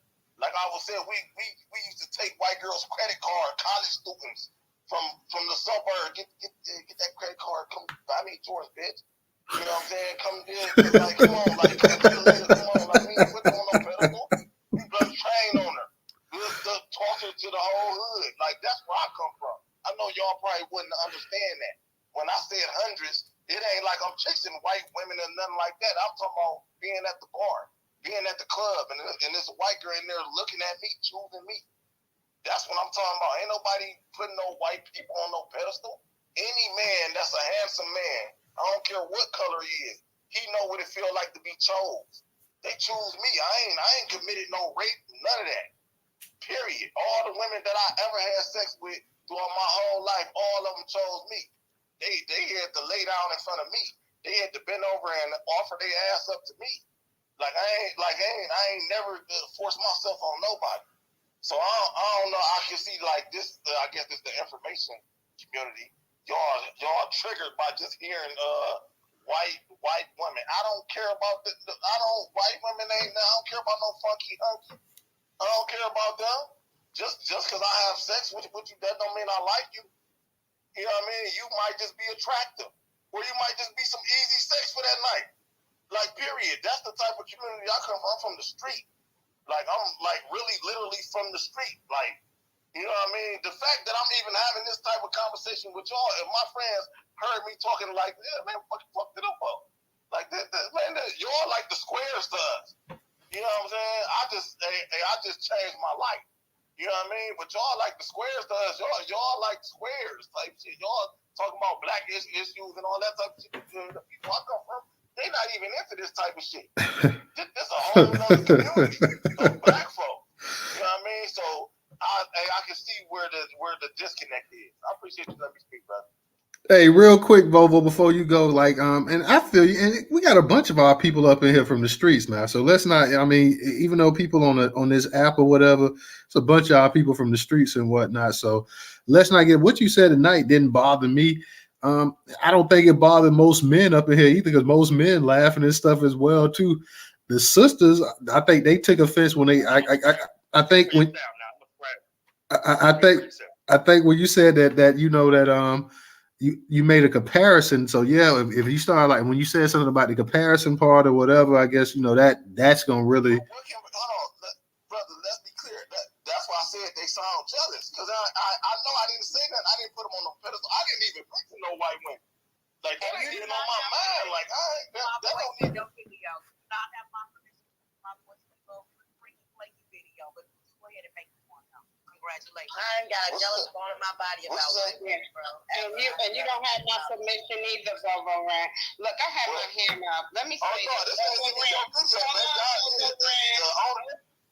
Hold on real quick, Bovo. Let me go ahead and get the Black Native, and then we'll go ahead and let you. I was gonna actually let my girl Tata too, because she came up here. So Tata, if you get a chance, come back up here as well too. I want to let Tata get a chance to get in there. But go ahead, Black Native. Yeah, you don't have my permission to use my voice either. Bobo, you keep saying that you're from the street. Hold on. He don't need y'all permission. He's protected by the Fair Use Act. So he can use this commentary however he wants, and niggas can't even sue him for it. But go ahead. Well, whatever. You keep saying that you grew up in the projects. So did I. I'm from the streets too. So I don't understand what you're talking about as far as I'm from the streets. You don't even know half of the people, like he said in this space, are from the streets, brother. What you think black people was born with a silver spoon in their mouth? Come on now, stop. You said that you sleep with 100, and let me, for the record, you need to get I don't know if you read the book, The ISIS Papers by Dr. Frances Cress Welsing. She goes very deep into kind of your psychology. So I just want to throw that out there. As far as being triggered, do you not know what they have, the image that they have given black women? Literally, like they literally just started making makeup for black women of different colors. That's in 2020. So for you to say, oh, black women are triggered, no, we're not triggered. White women have been jealous of black women this whole motherfucking time. But as usual, they always project their shit onto other people. Nobody in this room is jealous of white women. Nobody. Believe that shit. Ain't nobody in here thinking about Becky but you. You feel some type of way, and now you're coming out your bag and using all these type of excuses as to why you said what the fuck you said. And you're not the only one from the hood. Believe me, I grew up in the worst projects in Brooklyn. And anybody that's from Brooklyn, if I say the name, they will know it. So don't come out talking about, I'm from the hood, I'm from the project. So what does that mean? What are you talking about? So let's get some straightening. I doubt very seriously if any black woman in this space has ever been envious of white women. I've had white women come up and touch my skin. I've never walked up to a white woman and said, oh, I like your skin, or touch my hair. Get the fuck out of here. So we just checking you because you was out of line. And this is not a conscious thing. Well, good. I know. You let them. Hundreds of them did. So I know. It's like, that touch does something to you. That's on you, though. That's you. I can't tell you who to be with, who to sleep with. That's not my problem. I don't give a damn. But you said what you said. And then you try to say, oh, this is the conscious community. No, we love our people. We love our people in this space, and we talk about the issues that are going on in our communities. If you in this space, I thought you felt the same way. I thought you was an Israelite, to be honest with you. But listening to you speak, I don't know. I'll go ahead and land my plane. Okay, real quick, let me get Tata, because I see she having some connection issues. So let me get Tata up here real quick. Tata, how you doing tonight? Hi, family. I'm great tonight. I'm listening. Very interesting conversation, to say the least. Yeah, it is. And I have an 18-year-old chocolate, handsome, 6'1", young man. He got 4 more weeks before he come out of this truck driving school. he's ready to make some money, you know. And I'll be dang if I have a Becky that they're gonna get this one, because I'm sure they want it. And this is why I taught my son at a very young age, and this is why we have to teach our children, our black boys, at a very young age. And I started telling him and showing him things that was happening to our black men when he was 8 years old, especially when that happened with Trayvon. And that's when I really started grinding it in his head who you are as a black man and who you need to be with. Because I can't be crying for my men that choose to make these types of decisions, running after these flea bag, Neanderthal type of women. Now, and one thing I do when if a man that I've ever dated, I ask them. That's one of the questions. Have you know, I see where their mindset is as far as missing, you know, if they like to dibble and dab with white women. You know, that's one of the things that I watch very closely. No, you ask them that, Tata? Yeah, I want to hear. I ask them that, and then I just kind of in a slick way, you know. So, you know, Mr. Professor, I would have got you would have definitely been took her to touch this at all. You would have told on yourself, and that would have been crap with you, you know. So what happened? I ain't hear. I say, Mr. Professor, I said if I would have got home, you know, talk to you would have told on yourself, and that would have been a wrap between you. You know, you wouldn't dare. No, none of y'all would dare stick your Neanderthal flea bag lice, peanut weedy inside of me. No. Oh, come on, sisters. Now, come on now. Let's not be like that now. So if a brother was in college or high school and they had a little real quick, if a brother was in high school or college and they had a little rendezvous, you saying that? I mean, come on now, don't be like that now. Yeah, Tata, I was in college when I was beating them down. I mean, I was beating them down when I was young.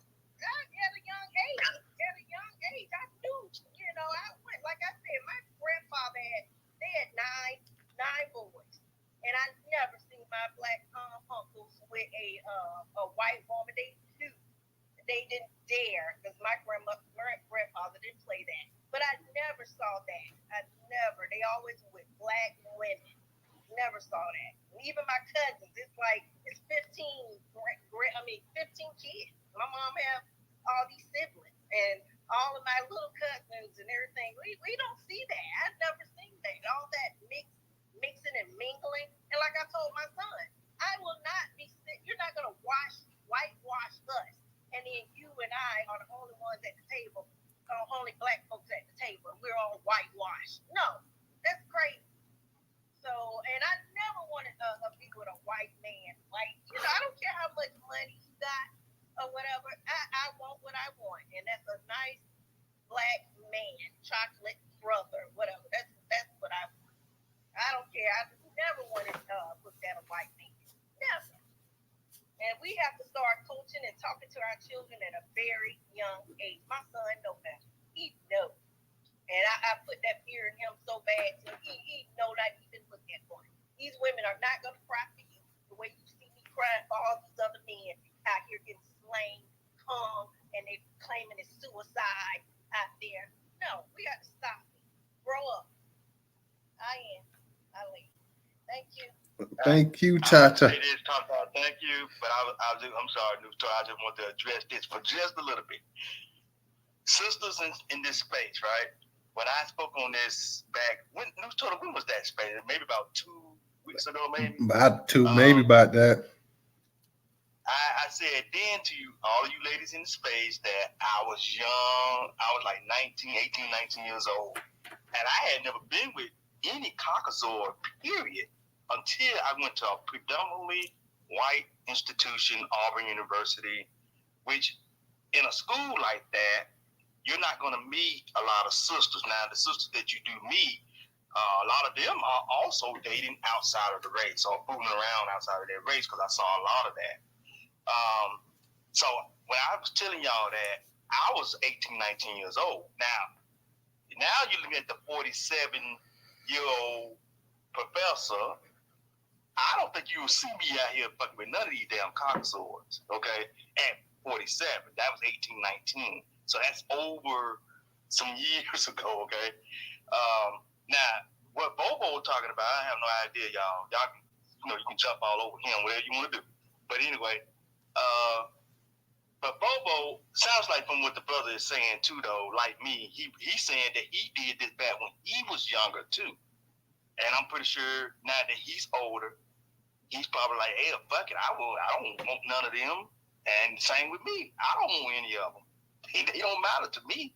But yeah, when I was 18, 19 years old, yeah, I did it. And I hate to say this, I think I said in that space too, Newstoter, I think I said in that space 2 weeks ago, that for a lot of you ladies that have sons, I'm glad that a lot of you are talking to your sons. I definitely think you should talk to your sons, because my mom spoke to me. She talked to me about it. She didn't want me fooling with none of them, right? But guess what? I did it. Because the damn penis was talking to me. It said, you got to have it. Shit. I mean, and your son is a man, and guess what men do? Men have what they call a rite of passage, right? So that young man that's in your house right now that you're able to keep, some control over, he's going to get outside of your house, right? And he's going to go off to the college or somewhere, and it's going to be a Becky all up in his face smiling, and she's going to have on a short skirt, and she's going to be throwing that thing up in there. You know what I'm saying? She's going to be throwing it back to you. Right. Hey, look at all the thumbs down in here, man. Yeah. Let me. Yeah. I'm just trying to set the mood up in here. Nah, we good on that. Nah, we good on that. I get what you're saying, that and young men and stuff like that. Young men, they tend to sample and stuff like that or whatever. So, I got two young sons myself, and they're in middle school, and one of them was getting Valentine's Day notes and stuff like that from a little Becky, and and he dissed her. He told her, he was like, hey, he tried to be nice at first and say he just wanted to be friends. She didn't accept that, and he came back and he told her, "You're not my type." So it is what it is. So I mean, he gets hit on by quite a few little white girls and stuff like that. This is just my fault. Can you hear me? Can you hear me, Volvo? It might be your phone, Volvo. Yeah, Volvo disconnected. But yeah, it is what it is. But I saw Tata, and I saw Trouble, and I saw Black Native giving the thumbs down. Professor said stuff to get y'all going. That's why I'm trying to cut that off. Like, nobody, they ain't trying to hear this right, Professor. Yeah. Hey, look, I also like to have fun with the sisters. I don't think they really think I'm being serious about all of this, because I feel what they are saying. But when I was talking about my situation, I was talking about when I was out in college as a young man. And, of course, I had to explain this to my mom that I did this, right? And, of course, she was really pissed off. She was like, I can't believe you laid down with a goddamn woman that smells like a dog. See, my mom was really pissed off about that. And but she said something worse. She didn't say woman. She called her something else. But I can't say it. I can't say it up in here. They might shut Newstoter space down by saying it. But for all you sisters, stay on your sons about staying away from the Beckys. I'm glad you are doing that. Stay on them about it. And I hope that the young men will stay away from the Beckys. But yes, I did it when I was 18, 19. Let me say this right here, Professor, because it's a different age. When we was coming up, it was still taboo.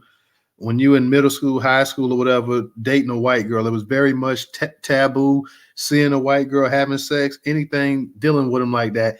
A lot of brothers did stuff. It was behind the scenes or whatever. It was very much taboo. And nowadays, it's open. It's out there. It's pushing. A lot of these kids, especially these younger ones, they don't really see any issue with it. So you are going to have to, have a sit down and talk to them, because a lot of them will tell you, they're like, well, what's wrong with dating a white girl, or what's wrong with dating this or that or whatever? Because I've had discussions with my kids. They ask me, like, well, what's the problem, or this or that or whatever. So it's different. So you definitely, like I say, it's definitely a different day. You definitely gonna have to sit down and talk to him because before we was watching movies like Jungle Fever and stuff like that, the stuff was really taboo at that time. So, but nowadays it's not. You see little shows with interracial dating.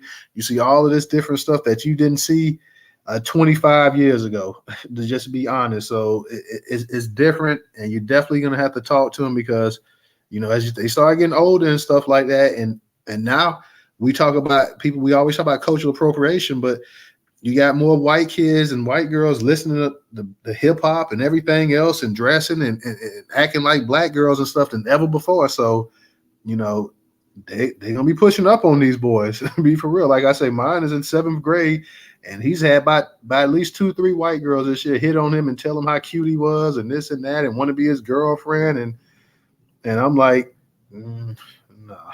Like, we got to go ahead. We can't. We got to do something else a little bit different, than my boy. We got to do something else a little bit different. No taxation. No taxation. Matter of fact, I'm gonna let you and Volvo be the last speakers for the night, and we're gonna go ahead and close it down. Go ahead. No taxation. You gonna let Volvo come before me? I'm gonna let you go. Well, let's let Volvo go. I want to say. Okay, Volvo, you want to go next? I'll go. Look, that's even trying to pick a fight. It was her turn, but she wanted me to go. But it's cool. Let me say this, right? You said that my phone had cut off. You said your son, the white girls was after your son. He only he finna turn 13, but yeah, they already pushing up on him, sending him little Valentine's Day notes and yeah, that's how old I was when I they had my first white girl. I was 13. That's what's supposed to happen. We are in my opinion, I am a Black American man. I'm the man that all the rest of the men in the world want to be like.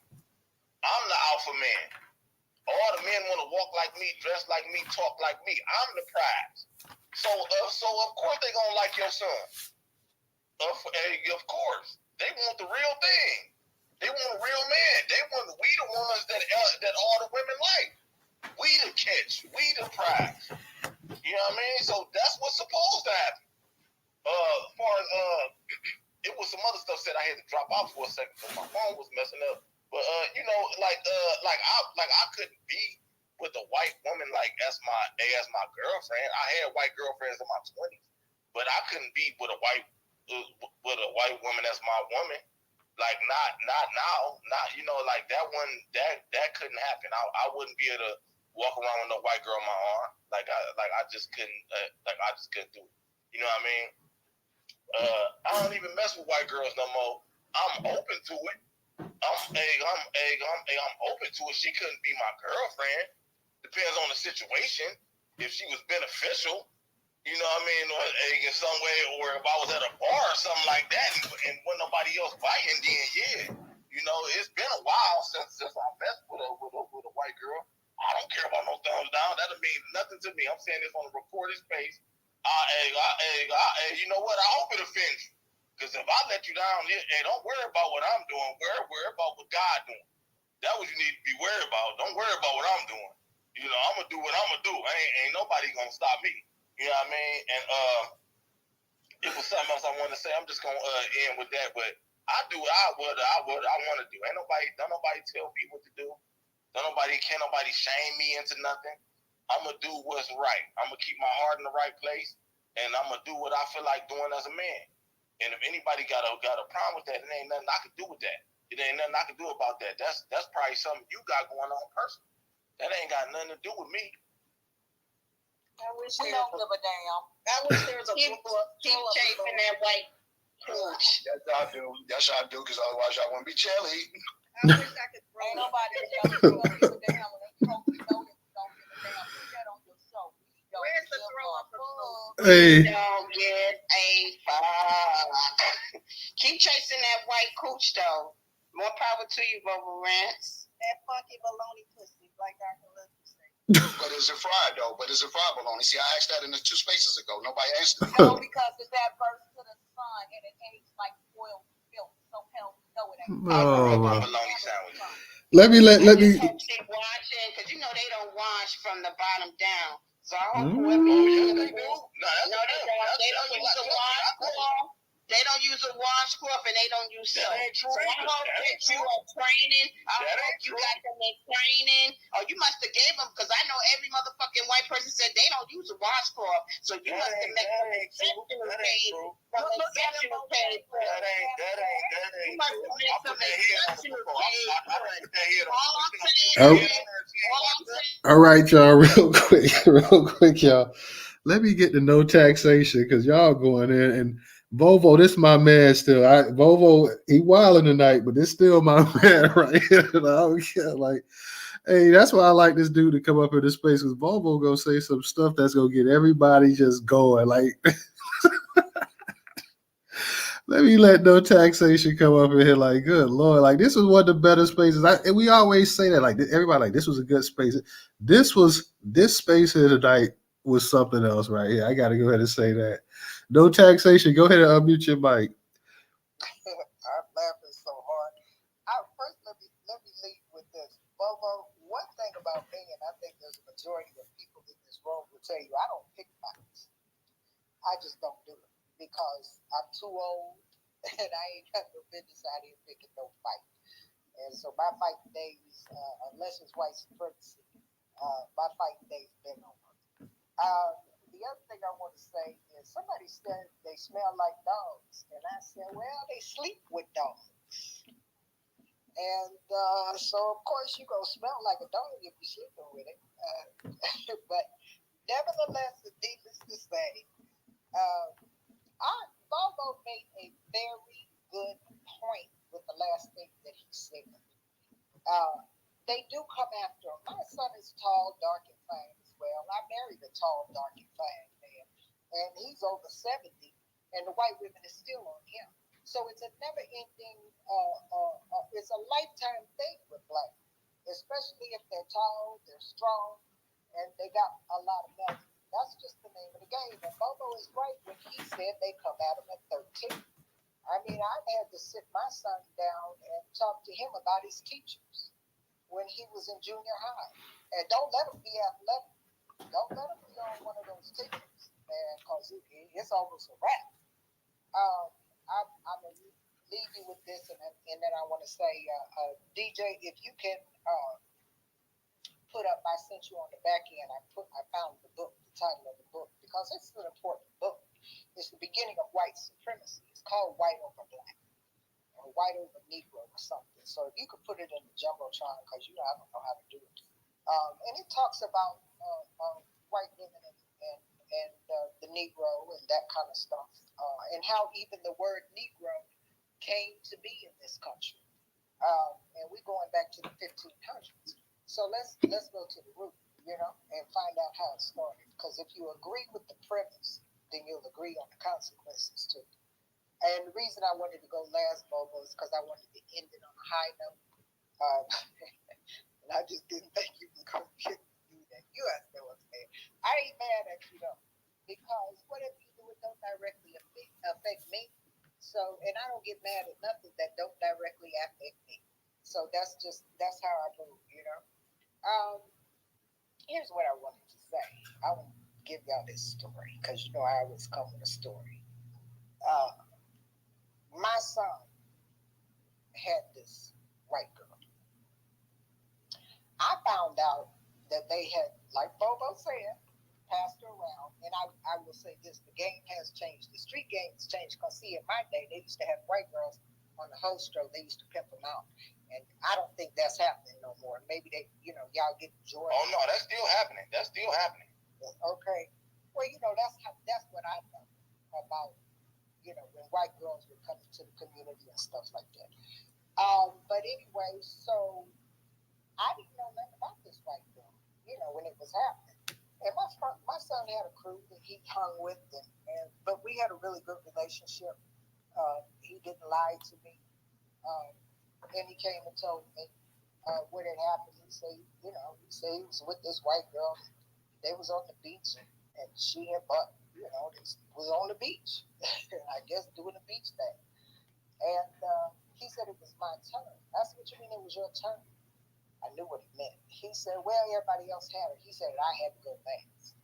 I said, oh, did that make you mad? You know, we had a conversation about it. And because those are the times when you do have conversations with your black boys and stuff like that. When my son told me that he was 14 and he's never told me a story like that again, and he's 45, see, because I had a conversation with him and told him it could lead to his death. And I want y'all to be real clear about one thing. Why we laughing and joking and talking about this and that, I don't care nothing about what people do. All I'm saying is watch how you move out here, because, you know, white folks declared a war on us when they started the Convention of States and Federalism, okay? And look up the Convention of States. That's why they want to secede from the Union and all that. They want to kill us and remove us or enslave us again. And so I wanted to leave that part of the conversation as the last part of the conversation, Bobo, because no matter what you do, you know, or anybody else in the room, all I want for y'all is to get to be my age and older. That's it. And to have a rich, full life with some money in your pocket. You understand what I'm saying? I care about y'all. And I'm not mad at nobody. I don't pick fights. I don't wallow in the mud. Whatever y'all do is what y'all do. But I just say, no matter how you move it, move with care. That's all I'm trying to say. And I hope everybody come to the rally. Bobo, don't you bring no white woman to the rally. I just want to tell you that too. All right, I love y'all. Bye. Can you tell your husband that I want to be like him when I grow up? Okay. Yeah. I'll tell you one thing. You might want to, because he know how to play the game. We have a good understanding. If there's a white woman in his face, it better be a check attached to it. You understand what I'm saying? So, I mean, you know, and I'm talking about a good one. I ain't talking about no chump check. I'm talking about a good check. I ain't talking about no rent check. I ain't talking about no utility check. I'm talking about something that I can, you know, save for my old age and put it up someplace else. A certificate of deposit or some shit like that. So, yeah, you kind of want to be like, okay, we move as a team. Man, I appreciate y'all. This is so that you know what you're so fire tonight. I wish I had been to the beginning of it, but I know y'all was on fire. Thank you so much. Bye-bye. Yes, ma'am. Thank you. Real quick, DJ, because I'm going to go ahead and close this out. Were you doing a space tonight or not? Yeah, I'll make one. Okay. I'll make ones all night long. Me go ahead and everybody. Come on over, folks. I'm going to make you call, yourself. Hey, yo, part two about to continue, y'all. So y'all make your way to DJ Space, and shout out to the two people who did join the YouTube channel tonight too. I don't know who you were, but thank you guys for joining the YouTube channel. Definitely appreciate it. We need to try to get more people subscribing each Twitter Space, but hey, beggars can't be choosy. So I will definitely take that. Much gratitude to those people who actually joined who subscribed to the YouTube channel tonight as well too. Great discussion. The sisters was on fire. My man Volvo did not relent not one bit. So you got to go ahead. I know y'all don't want to hear, but you got to at least.